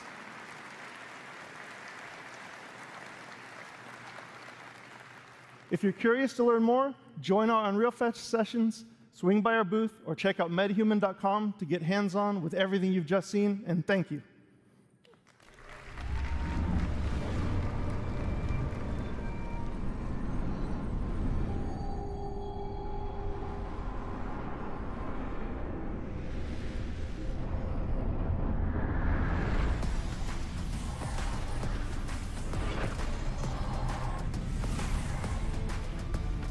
All right, hey guys, what do you think so far?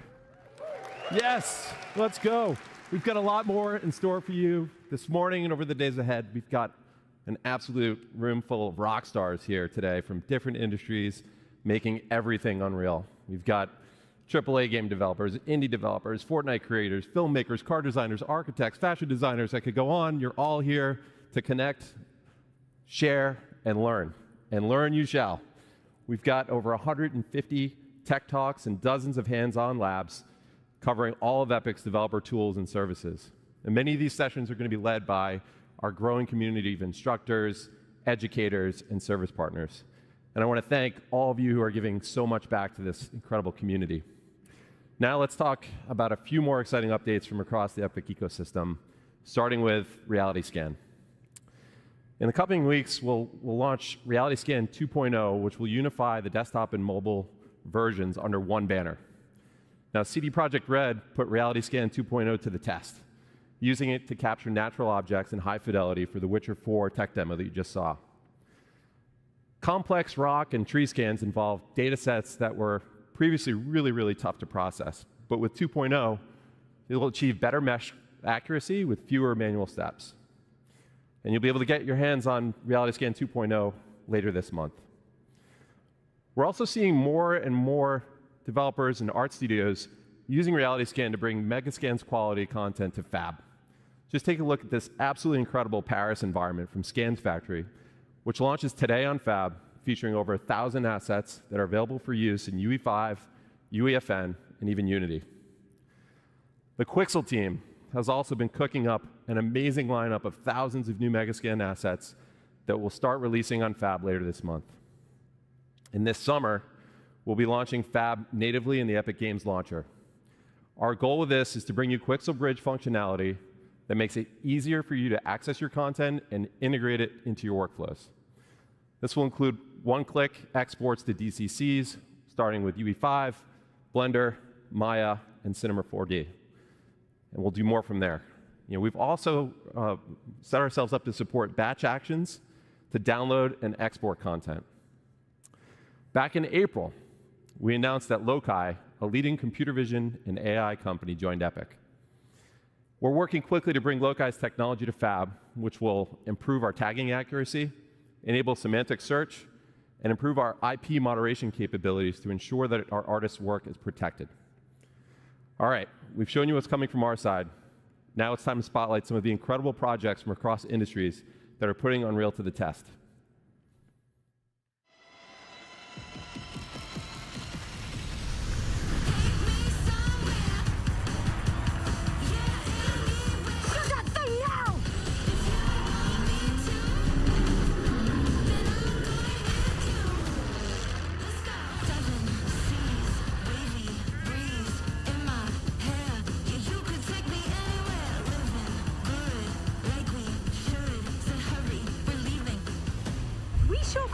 of explosion.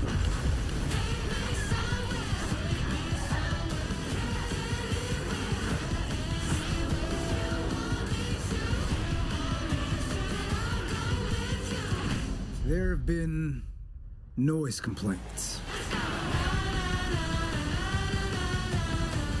Our fight is not over.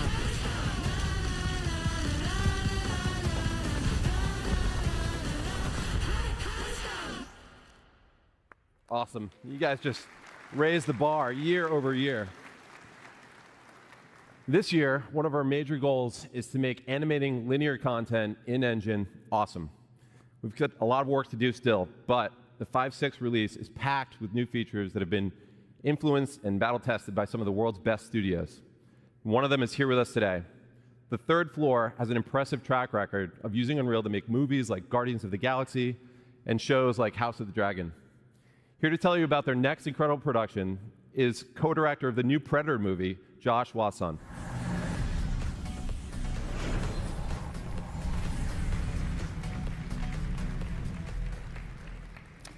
In March 2020, I was working with director Dan Trachtenberg on the pitch for Prey when everyone got sent home. We had been dreaming of pushing previs into animation for years and had just finished our UE pipeline for The Mandalorian.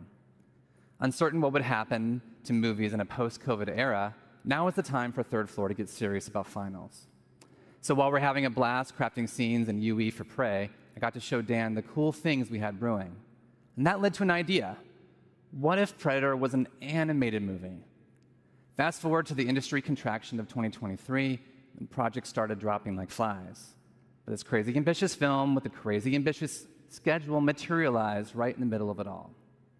For 20 years, on more than 1,000 projects, the artists at TTF have been on the front lines of visual storytelling in movies, games, and episodics. When Predator came along, they took all of that live-action experience, all of their love for cool stuff and great stories, and poured their hearts into a new kind of animated feature. So Dan and I pitched a film rooted in live action that looks and feels like moving concept art. We developed a handcrafted style from the paint strokes to our stop-motion-inspired movement on twos. It was a monumental challenge, but the leap into anim led to significant innovation. Our team built Hummingbird, our real-time lighting and comp tool inside UE. It handled all of our stylization passes in Engine before render. We saved countless render hours and reduced our hard drive usage to 1/50th the space traditionally required. Now, let me tell you about my favorite character in the movie. Ursa has this deep-rooted thirst for revenge. She learns that the man responsible is in this throne room in this huge fortress. So Dan had this idea, what if we did an entire battle in one shot? What if we kept the camera focused on her goal? And what if Ursa fought them all by herself? The best way to speed up any production is to speed up decision-making. So with 4 parallel teams inside Unreal, we got the entire film up on screen in 4 months, allowing us to iterate and hone the story and really make it sing before shifting into final animation, ultimately delivering the film in 18 months. If this movie were live action, we'd be filming at golden hour every day for weeks with a massive crew and several giant vats of blood. In animation, we really wanted to go for it, no holding back. So we choreographed every composition, every strike, every arrow, and blood splatter, like a gigantic dance with 98 parts. Yet we also wanted to feel the camera operator reacting to all the kills as they happen to put you inside this quest for revenge. On behalf of 20th Century Studios, Dan Trachtenberg, and all of us at Third Floor, we hope you enjoy this exclusive clip from Predator, Killer of Killers.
It's the Predator movie we've always wanted, and it's prevised, assembled, lit, rendered, and composited all in Unreal.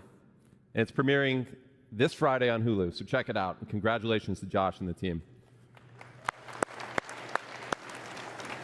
There are so many incredible games that we could highlight today. Last year, we celebrated Black Myth Wukong from Game Science, which has now grossed over $1 billion since launch. This year, we're celebrating another example of a small team that's taking the world by storm. Clair Obscur Expedition 33 is an absolute masterpiece from Sandfall Interactive. And in an eerie case of numerical serendipity, Expedition 33 sold over 3.3 million units in its first 33 days. It started with an epic mega grant, and it's now a serious contender for Game of the Year. Let's hear from Sandfall's co-founder, Tom Guillermin. Bonjour Hellfest, I am Tom Guillermin, co-founder and technical director at Sandfall Interactive, the studio behind Clair Obscur Expedition 33. It's an honor to be able to share a few words with you today. When we began the development of Expedition 33 back in 2020, Unreal was starting to open up new possibilities for a smaller team like ours to create games in realistic 3D, with mega scans and later the release of Unreal 5 that came with Lumen, Nanite, and MetaHuman, which all transformed how we create 3D scenes and characters. As a small team, we always did our best to play to the engine's strengths, religiously getting every update to try out the new features and optimizations from Epic. This allowed us to keep our development focused on the element that would have the most impact on the game we were making. The visual identity of our world, the story and the characters, and of course the gameplay with this blend of turn-based strategy and real-time action. The Unreal Engine has been the key element empowering our small team to create our dream game, and I would like to thank all the people that contributed to the engine, both Epic for the amazing software they've created, but also the community for all the plugins, tutorials, assets, and resources that you can find online to get started. It is this whole ecosystem that allowed the project to grow organically, from my friend Guillaume booting up the Unreal Engine for the first time in 2019, creating a small project named Sandfall, to 6 years later, the release of Expedition 33 with that very same new project file. Even though we are a small studio, we never felt alone during this adventure, as we felt we always had the back of both Epic and the community, and we are extremely grateful for that. We really hope we will keep seeing more and more amazing games and experiences made with Unreal in the upcoming years. And on the behalf of everybody at Sandfall, we wish you a great Unreal Fest, and we're looking forward to meeting you all in the future. Tomorrow comes. Demain viendra. Cheers. Thanks, Tom. And congrats to you and the team. We're so happy for you guys. Now, this year we're seeing more and more momentum with mobile devs who are capitalizing on the increasing player demand for high-performance and immersive mobile games. One team that's leading the way in UE5 mobile development is Infold Games, whose gorgeous game Infinity Nikki offers a unique blend of fashion and adventure. Please welcome Zhixuan Ding to the stage to tell you more.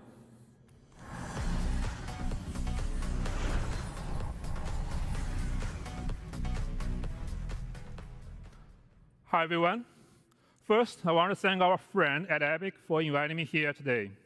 As you can probably tell, I'm a little nervous being on stage in English. But I was even more nervous when I first joined Infold Games to create Infinity Nikki, our most ambitious project yet. Let me share our story with you. Our journey began in 2012 with just 4 people. Here are the games released before starting Infinity Nikki in 2021. And we still update all of them today. These were mobile-only games focused on dress-up and interactive story gameplay. We could have stayed comfortably inside space, but we didn't want to. We want to create a life beyond amazing. That means crafting new experience no one has ever imagined. That means pushing far beyond current generation technology to deliver a game that not only looks stunning, but stay emotionally touching for years to come. That means Infinity Nikki, our first Unreal Engine 5 cross-platform game with over 20 million downloads at launch, largely driven by mobile. We began ideating during the pandemic. Infinity Nikki is about finding a peace in a cozy open world, bringing happiness to everyone. Dress Up is not just for style, It's a way to interact with the lively world, alone or with friends. From a technology view, our pillars should many impossible things at once. High-fidelity graphics that supports outfit customization, even in corporate mode, with over 1,000 outfit parts and more than 100 colors per character. A huge map full of fine details for deep beauty, perfect for close-up camera shot. And it must run smoothly on our platform. For all players, big goals. We had never launched a cross-platform game before, but we promised our community, our partner, and Nikki that we will give it our all. Yes, it was crazy. Unreal Engine 5 is about making crazy idea real. We had debates, even I highlighted it. But with Unreal Engine 5, Infinity Nikki's vision come to life. Lumen gave us movie-quality lighting in real time. Open world tools, like Word Partition, help our team of over 1,000 people stay creative and work well together. Unreal Engine 5's new rendering help our team bring amazing visuals to mobile devices. Thanks to Epic support, we made it happen. Now let's take a look at the open world. We want to make a detailed, exciting world for players to explore. Our first map covers 400 square kilometers, with dense vegetation and a dynamic ecosystem. We had to make sure memory and performance were never compromised, especially on mobile. Unreal Engine let us build a cross-platform GPU rendering system. With smart GPU culling and a level of detail control, jogos and triangles stay in budget on all devices. You may wonder why we put so much care into these details. I want to share a fan story that shows what Unreal Engine 5 means for our players, beyond outfits and open world. This is a true story from our fan, Xinshi Qiao. My mom and I play Infinity Nikki differently. She reads every item description, smiles when Nikki jumps, and changes into a pretty blue outfit. It does not matter if she finishes the platforming. When I was finally able to take her on a long-distance trip, she spent hours picking dresses and took many photos, even of a small flower by the road. Now I understand. My mom loves every small moment. We play Infinity Nikki in different ways, but we love each other the same. We hope you enjoyed this story. We hope you find the omen of the world's beauty in Infinity Nikki, the coziest open world game for OV1. Thank you for your time, and have an amazing Unreal Fest. Thanks, Joshua. Wow, what a beautiful world they've created. All right, there's one more amazing UE5 game that you've got to check out, and it's coming to the Epic Game Store. Please welcome Ken Kim, CEO of Netmarble Monster, to the stage.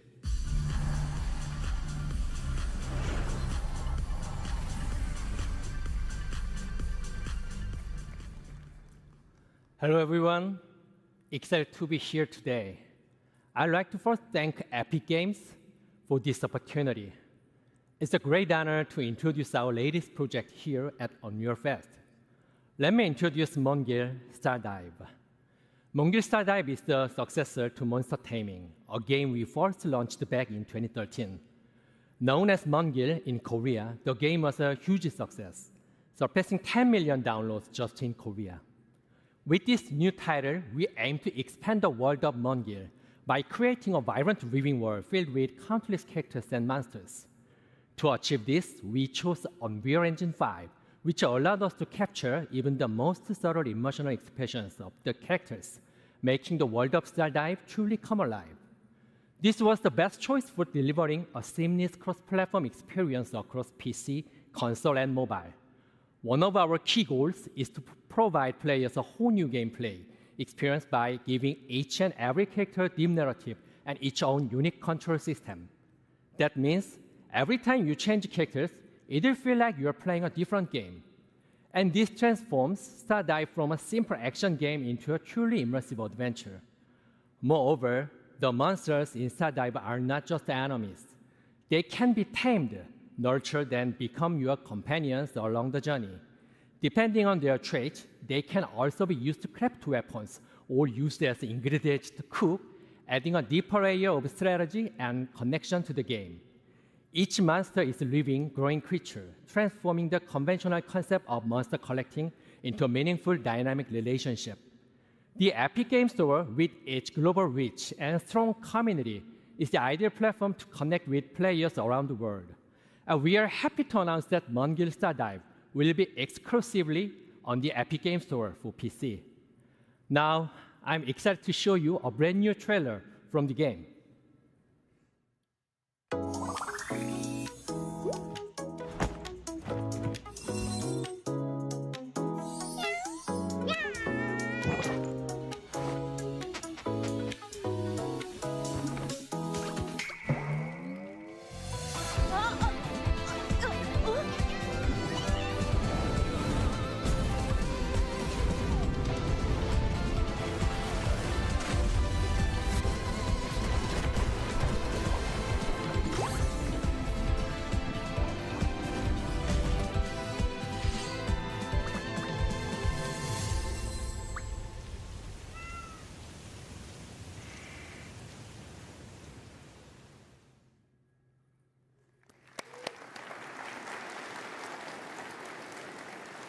Thank you. 감사합니다.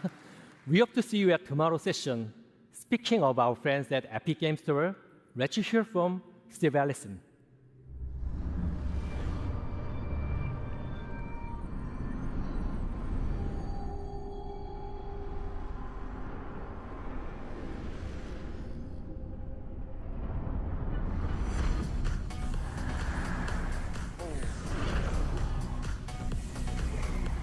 Hey, what's up, everybody?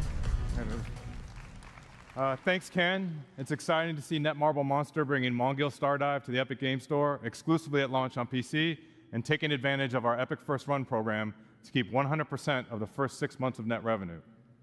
As you know, our industry is living through significant headwinds right now, and the Epic Game Store offers all developers a toolkit for maximum financial success that starts with our 8812 rev share and just gets better from there.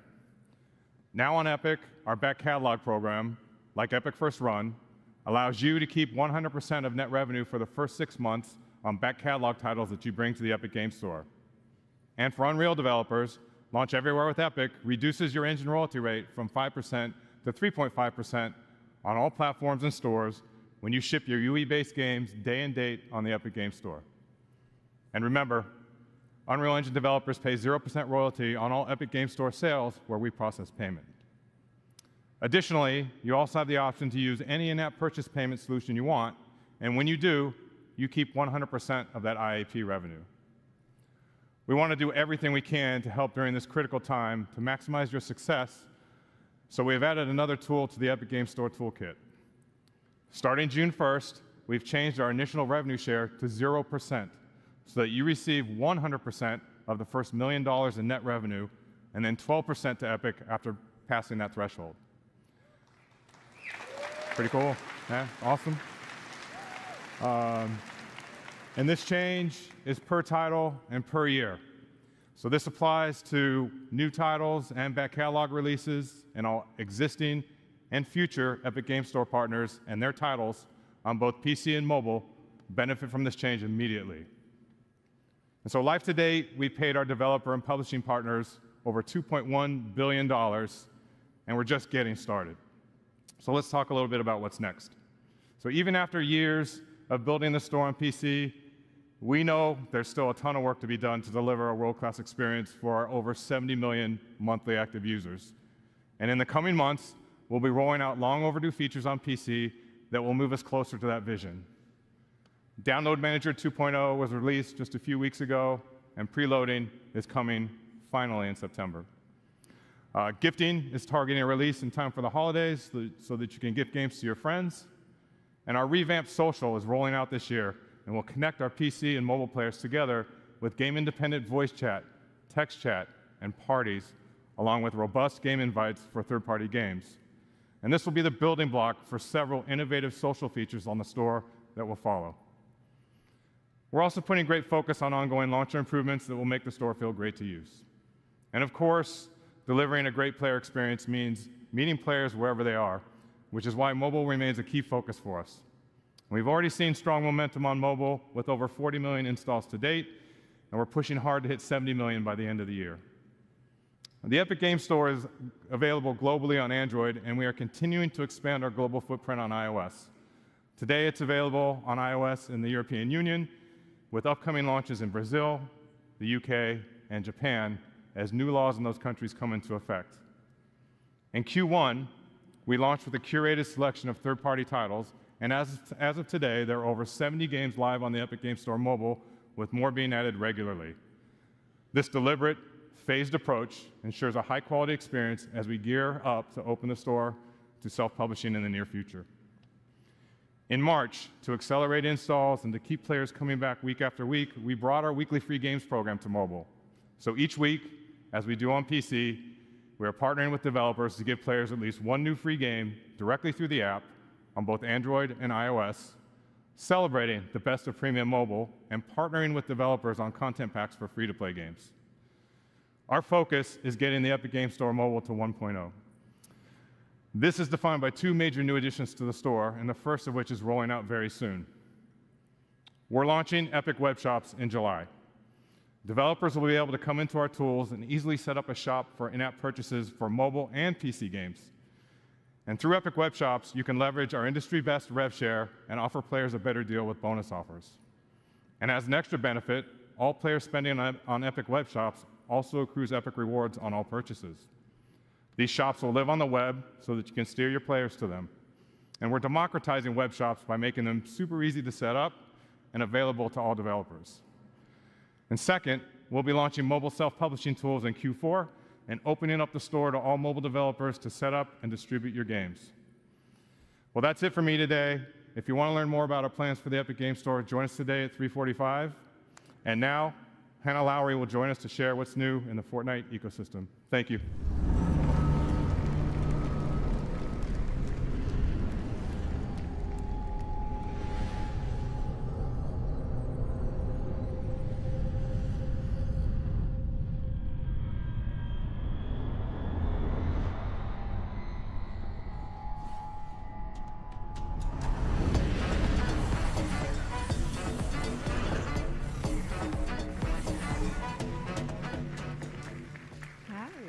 Thank you. We launched Unreal Editor for Fortnite just over 2 years ago with a simple goal: give developers everything they need to build, launch, and grow their own games in Fortnite. Since then, it's been incredible to see how creators and players have responded. Millions of people are playing games built by you. And since the launch of UEFN, players have spent over 11.2 billion hours across more than 260,000 live creator-made games. These experiences are a foundational part of Fortnite. Creators are leading the way by reimagining live events in Fortnite and driving players to the ecosystem. In fact, this last weekend, Super Red vs. Blue by Jogo hit a major milestone. For the first time ever, a creator-made island took the #1 spot for concurrent players in Fortnite, surpassing even Epic's own games.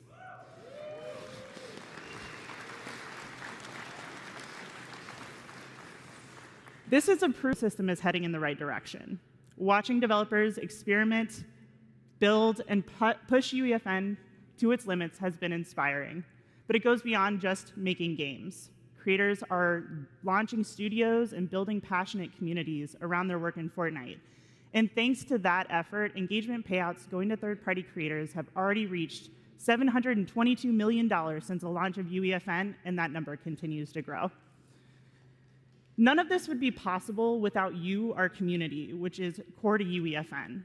We're proud to have thousands of dedicated developers building this ecosystem with us, and part of building this lasting ecosystem is talking with developers, learning from your experiences, and using this information to help shape our roadmap. Because ultimately, what good is a feature if no one wants it? This is why we've launched the Let's Chat live stream series to answer your burning questions and address your concerns. So far, we've discussed moderation, the new Fortnite data API, and the state of the ecosystem, with more coming at the end of this month. That's enough from me.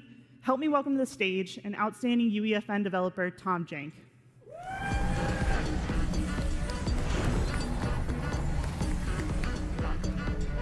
Good job.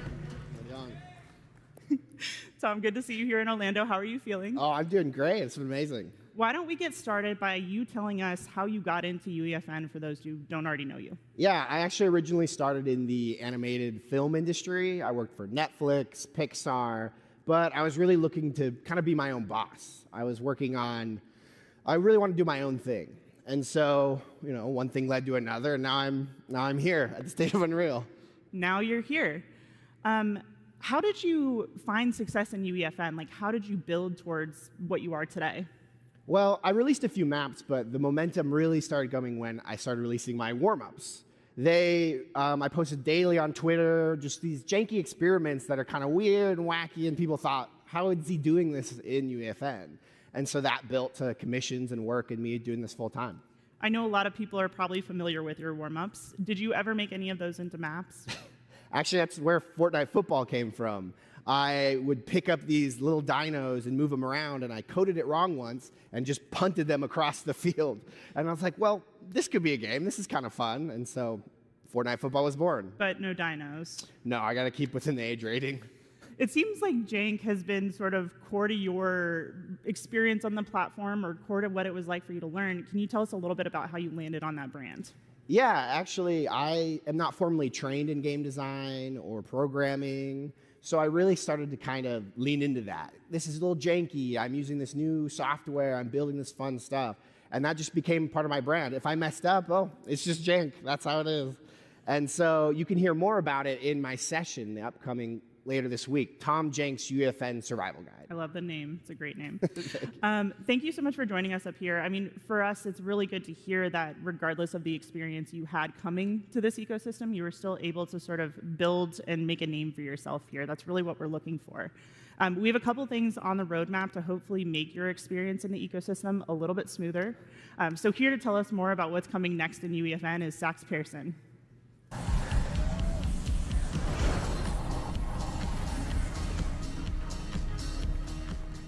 Thank you, Tom and Hannah.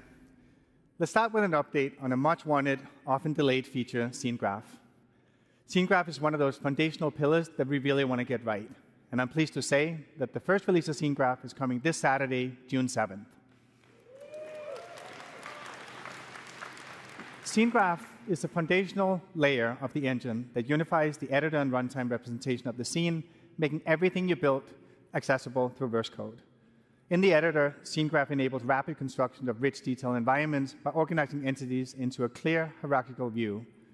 Repeating elements like desks or chairs in an auditorium can be converted into prefabs, simplifying management, enabling easy variation. And at runtime, your verse code can traverse the same hierarchy to dynamically modify the scene. So whether it's moving a platform, adjusting a light, changing a weapon's ammo count, everything is done in Scene Graph. Scene Graph worlds are built on robust modular system engineered from the ground up to be the foundation of UE and UEFN going forward. So this year, we're shipping more tools like custom items, skill-based matchmaking, new social systems like Bubble Chat to bring players together. But before we get into roadmaps, I want to share an update on something we talked about last year. We intended to ship the first season of Fortnite Battle Royale, built with UEFN in version 2025. Since then, plans have changed a bit, and we're not going to be able to meet that target.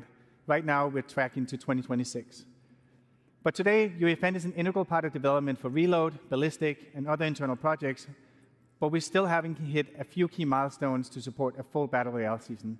So for the rest of 2025, we're going to be focused on closing those gaps while continuing to ship new UEFN features for you.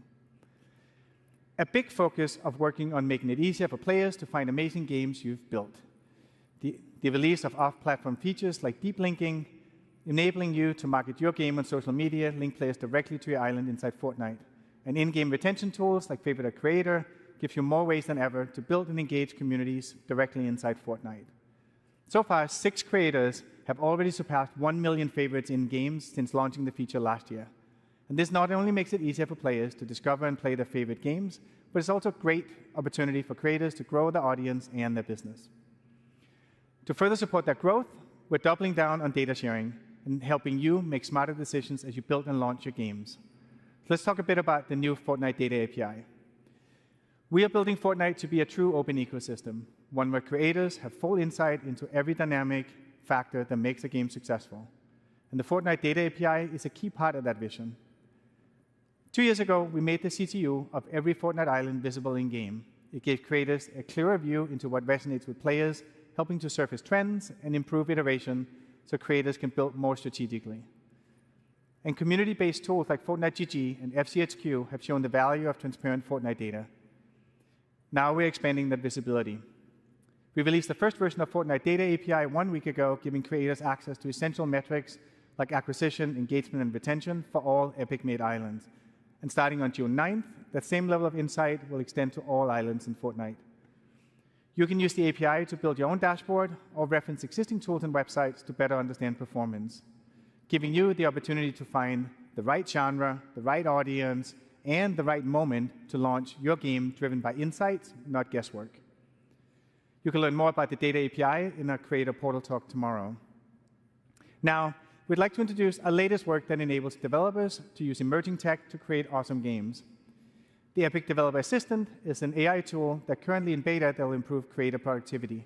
It's a general-purpose chatbot that can guide you through developing games in UEFN, and it'll even generate verse code from simple prompts. Please welcome Heather Storm, who will help us drive a live demo of the assistant.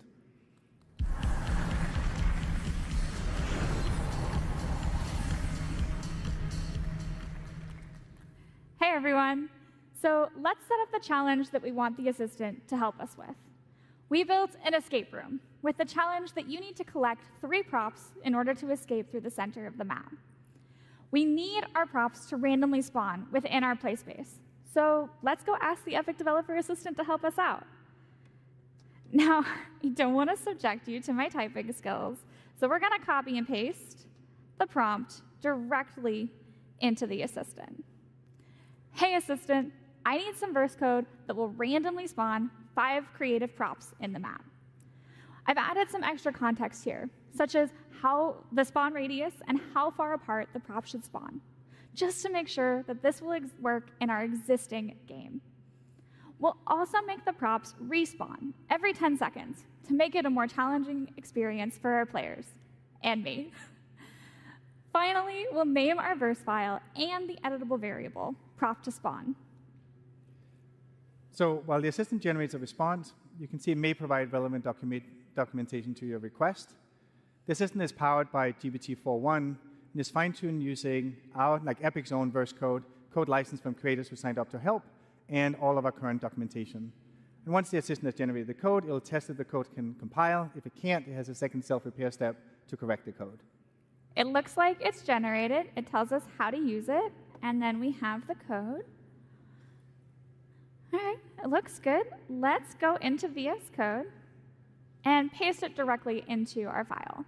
Now, I already started this code earlier today to make it a little easier for us to do this live, so let's delete everything that's there and replace it with what we just generated from the assistant. We'll save, and then we'll press the build button in the top right-hand corner, and it built successfully. All right, but we're not done yet. Now let's go into UEFN and make sure that the random prop spawner verse device is set to spawn the correct prop, our custom prop banana. All right, that's all good. Let's push verse changes. And finally go in to live edit. When this loads, we'll be able to test that our random spawner code works, making sure that our bananas spawn randomly and that every 10 seconds they move. We gotta collect 3.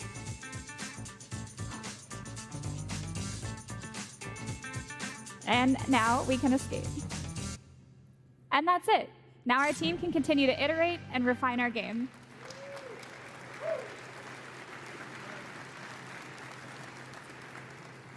This is just a quick, simple example of how the Epic Developer Assistant can streamline creator workflows, and eventually it'll be directly integrated into the editor.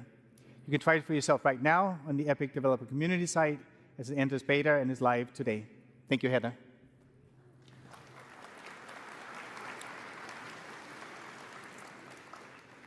All this is all part of a bigger mission to give creators more power and flexibility to bring your creative vision to life. Another example of this is how we've redefined what's possible through deep IP integration. We've been collaborating with the leaders in film, television, music, and sports since Fortnite's earliest days. It started with a few iconic outfits in Battle Royale, and has evolved into entire seasons shaped around cultural experiences that players love. We wanted every creator to be a part of that adventure, so last year we kicked off a movement that started just that. We worked with brands so creators can build with world-class IP. A simple one-click agreement, pre-negotiated share of the engagement payout, and all the brand safeguards that we've developed that allow every IP to integrate into Fortnite seamlessly. As a first partner announced at GDC last year, the LEGO Group has been leading the charge, enabling creators to expand the LEGO Fortnite universe with original games and stories. And on June 17th, they're unlocking a highly requested feature, the LEGO Brick Editor. It launches with 50 classic bricks, 42 colors, giving creators the power to build with LEGO, brick by brick, in Fortnite for the very first time.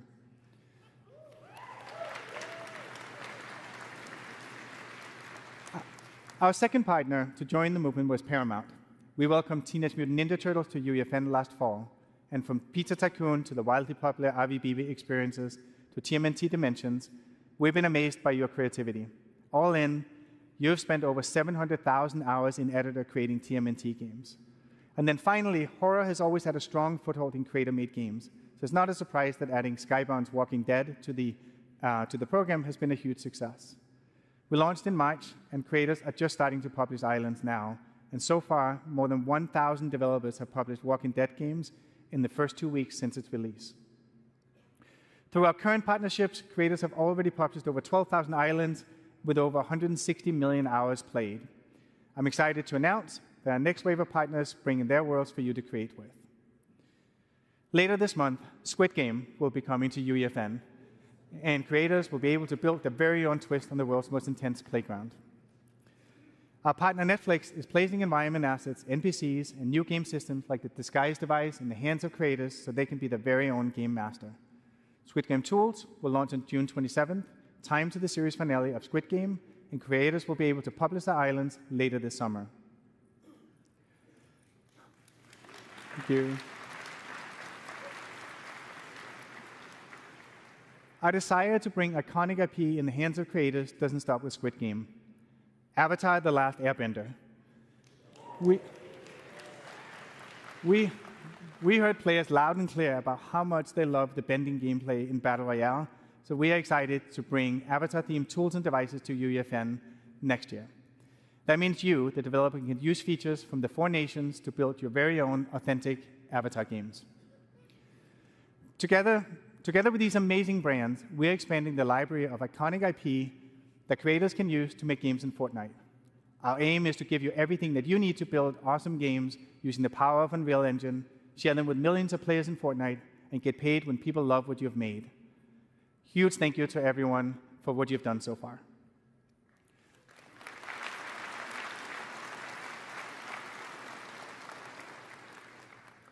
As we look to what's next, it's really important that we have partners who share our vision deeply. Disney and Epic have been working together for years, building immersive entertainment experiences for players and fans around the world. Sean Shoptaw from Disney is here to talk today about what we've been working on lately and where we're going to go, including a huge surprise for the creator community.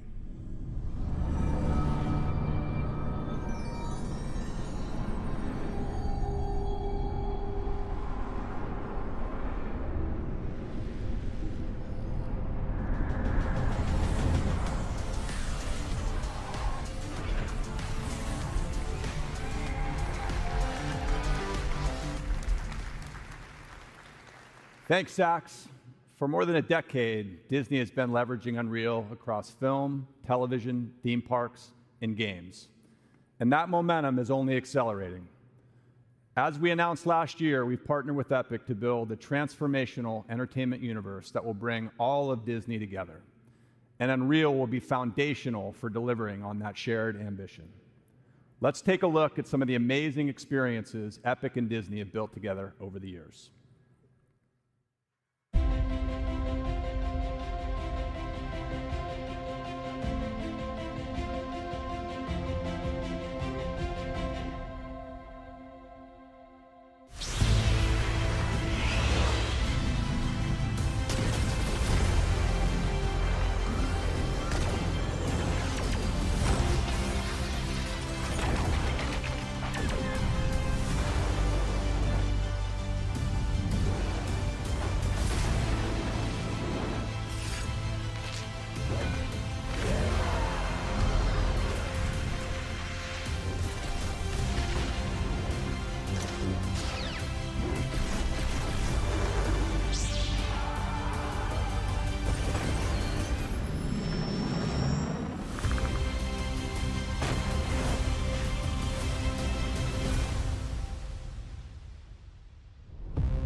Just a few weeks ago, we launched Galactic Battle, our most ambitious Star Wars Battle Royale collaboration in Fortnite to date. As part of this season, we partnered with Epic and Team Beyond, who are here with us today, to debut the Star Wars Watch Party Island. For the first time ever, we brought a Disney Plus series into Fortnite. Players got early access to the first 2 episodes of Star Wars Tales of the Underworld before they debuted on Disney Plus. The environment went far beyond a typical linear viewing experience. Fans battled waves of stormtroopers, explored iconic Star Wars locations, and unlocked exclusive in-game rewards. We are excited about the possibilities that social experiences like these represent for the future of linear content consumption. It was a first-of-its-kind moment, and fans showed up in a big way. More than 5 million players visited the island, spending more than 1.7 hours watching together. But that's not the only surprise we launched together recently. We also partnered with Epic to bring the first ever AI character into Fortnite. A historic moment for video games, and we did it with one of the most iconic characters in film, Darth Vader. For the first time, players could have real-time conversations with Vader, powered by conversational AI. This experimental feature offers a glimpse into the future, showing how Disney and Epic are responsibly embracing emerging technologies to expand the boundaries of storytelling and reimagine what's possible in gameplay. Innovation has always been at the core of Disney's DNA, and this moment with Vader is another example of how we're continuing to build on that legacy in new and exciting ways. Let's take a look. Darth, what do I do if I have 1 health? Perhaps you should have considered that before running around with a pink flamingo head. Can you hide in the bush? Hiding in foliage, a tactic for the less powerful. He's pretty aggressive. Oh my god, yeah, he's insanely aggressive. It's a great distraction. Darth Vader actually putting in work. Look at that. Boss versus boss battle. Get him, Darth Vader! Get him! Yeah! What do you think of that guy, Cypher PK? Cypher PK. I do not concern myself with minor streamer's apprentice. Why is he roasting me? Darth Vader, you're funny, bro. You're funny. You're a funny guy. Your persistence is growing tiresome, imposter. Oh my god! Wait! I will not tolerate this disrespect much longer. Did he just do that to me? There's 1 player left. We need to take him out. Indeed. Let us ensure this final engagement is decisive. The match is ours. Another triumph for the Empire.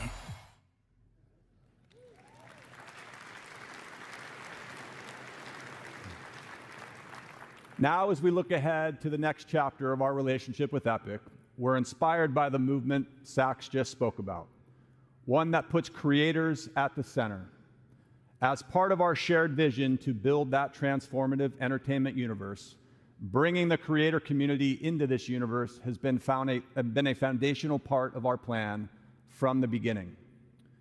We want to empower our fans to build their own experiences with the characters and stories they love. Storytelling is at the center of everything we do at Disney, and we believe there are incredible storytellers outside our own walls.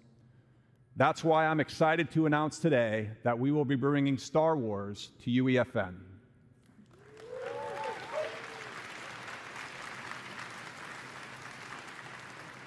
Giving all of you the tools to tell your own Star Wars story. We're actively working on this and look forward to sharing more. This marks an important step on our journey to transform entertainment, and the creator community will play a huge role in helping us realize that vision. Thank you, everyone, and back over to you, Sax.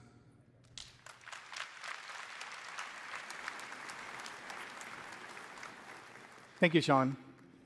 Bringing Star Wars to UEFN is going to be a massive unlock and a huge moment for creators and for Epic. It also underscores that this is the right approach that works for IP holders, and in the end, players win with more games with their favorite IP.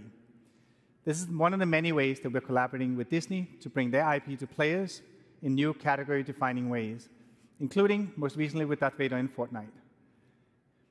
As game developers, our job is to entertain players, and AI is ultimately a tool to make games more fun and immersive. It enables infinite possibilities for two-way dialogue, just like we saw with Darth Vader. And as a next step, we want to take what we've learned and share the underlying technology with you. So later this year, we'll give creators the tools to build your own engaging AI-powered NPCs in Fortnite.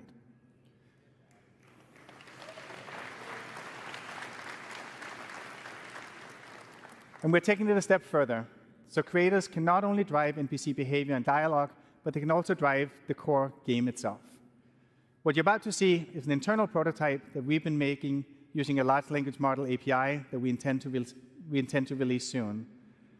We've put together a demo to show how the feature can be used to enable emergent, reactive gameplay for creators and deeper experiences for players.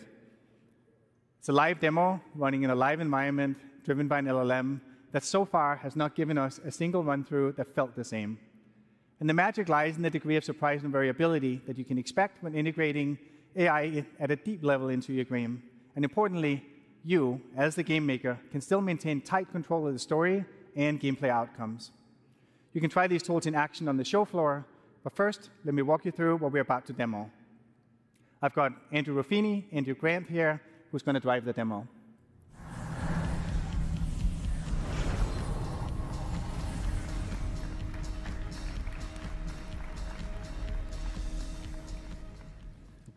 This demo is going to be a conversation with an AI entity controlled by the LLM.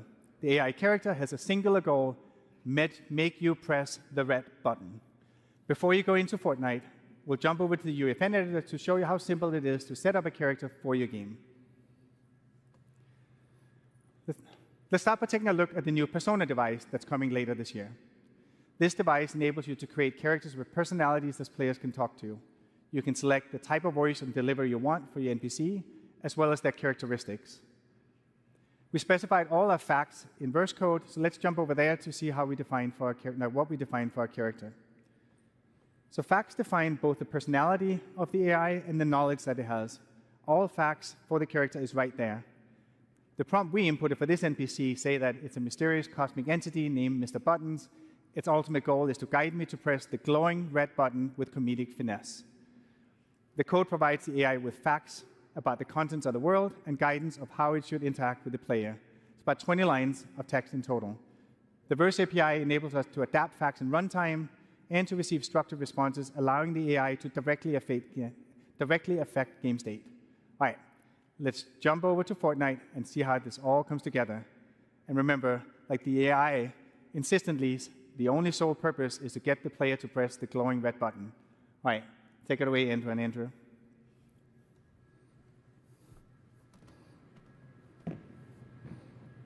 Hello there. I am Mr. Buttons, purveyor of cosmic curiosities and insatiable conversationalist. What brings you to this spectacular catwalk, my friend? Perhaps a yearning for the unknown.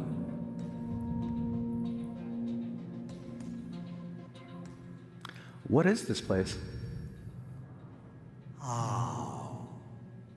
This, my friend, is a cargo room. But not just any cargo room, oh no. It's a portal to possibilities. A stage for the unexpected, though a bit dusty if I am honest.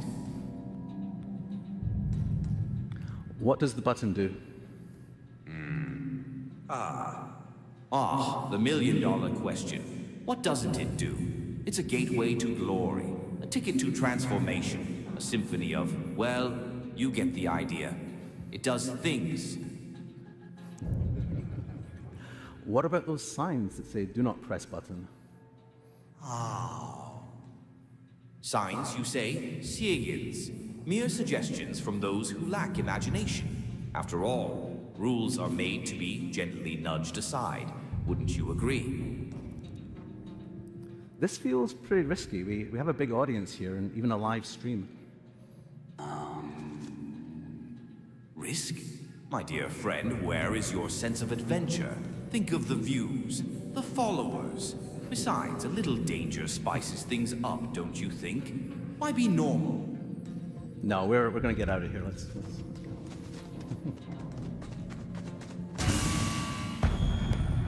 Leaving already? But the fun is just getting started. Think of the stories we could tell, the realms we could conquer. Or, you know, just press the stinking button. Open the door, Mr. Buttons. A door? Why bother with doors when there's a universe waiting to be unlocked with a single press? Come on, where is your sense of adventure? Push it. Push it, no. Look, if I press the button, will anything bad happen to the audience? Bad things. To the audience? Heavens no. Unless you consider witnessing pure, unadulterated awesomeness a bad thing. Go on, give the people what they want. All right, let's do it. The audience, what will they think? What did you do? This is going to be good.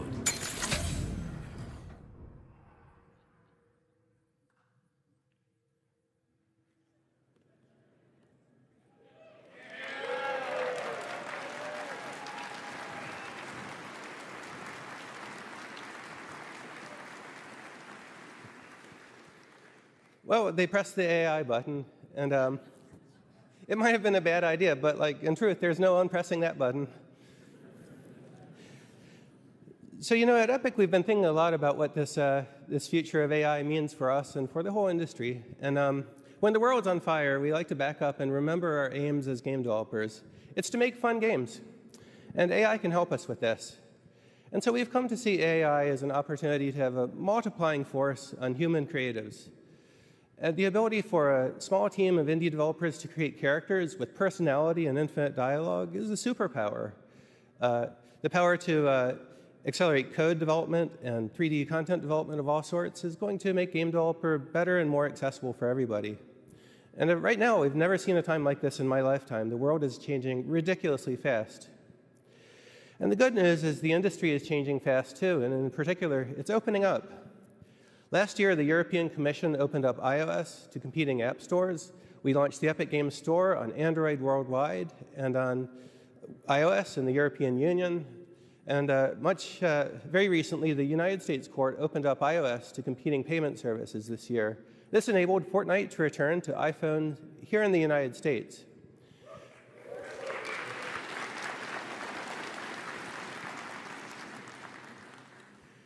That court decision was a huge victory for all developers, not only Fortnite. And it means that now revenue is shifting away from useless gatekeepers and middlemen to developers who actually build the stuff. The people like us.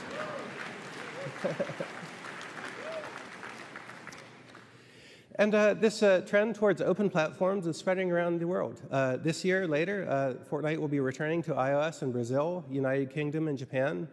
And we'll keep fighting for Fortnite and for developers' freedom until all apps are free worldwide.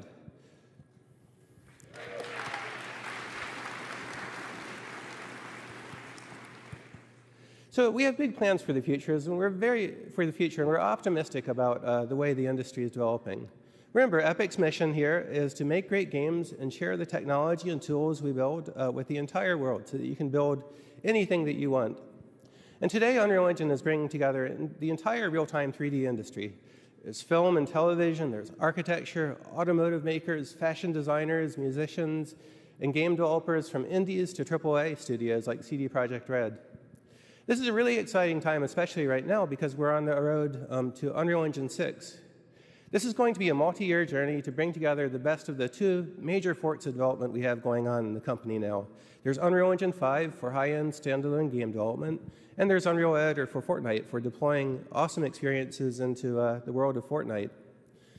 And as these two things come together into a single engine, that means we'll have diverse scripting language and really powerful, simple gameplay programming APIs available absolutely everywhere for games of all sorts. And full C++ source code will remain available for engine systems and standalone games of all sorts. So the idea here is that we'll be able to build games and then deploy them anywhere we want. Deploy them into Fortnite, deploy them into other games that support modding or content ecosystems, or release a standalone game into all of the app stores for all of the different platforms. And not just that, we also see a larger opportunity, as foreshadowed by our Disney partnership, for all developers to connect our games together into an open economy as peers. And some call this idea we're aiming for the metaverse, and others simply see it as gaming and all other forms of media done better with more opportunity for everybody. Now, the great thing is it's us, the people in this room, who will build this together. And so I thank you for the trust you've placed in Epic and the trust you've placed in us to serve your business. And I thank you for coming here to Unreal Fest. This is going to be a really fun show, so please join us for 150 talks. Come to the party on Wednesday, walk the show floor, and most importantly, talk to each other and share your knowledge. Thank you very much.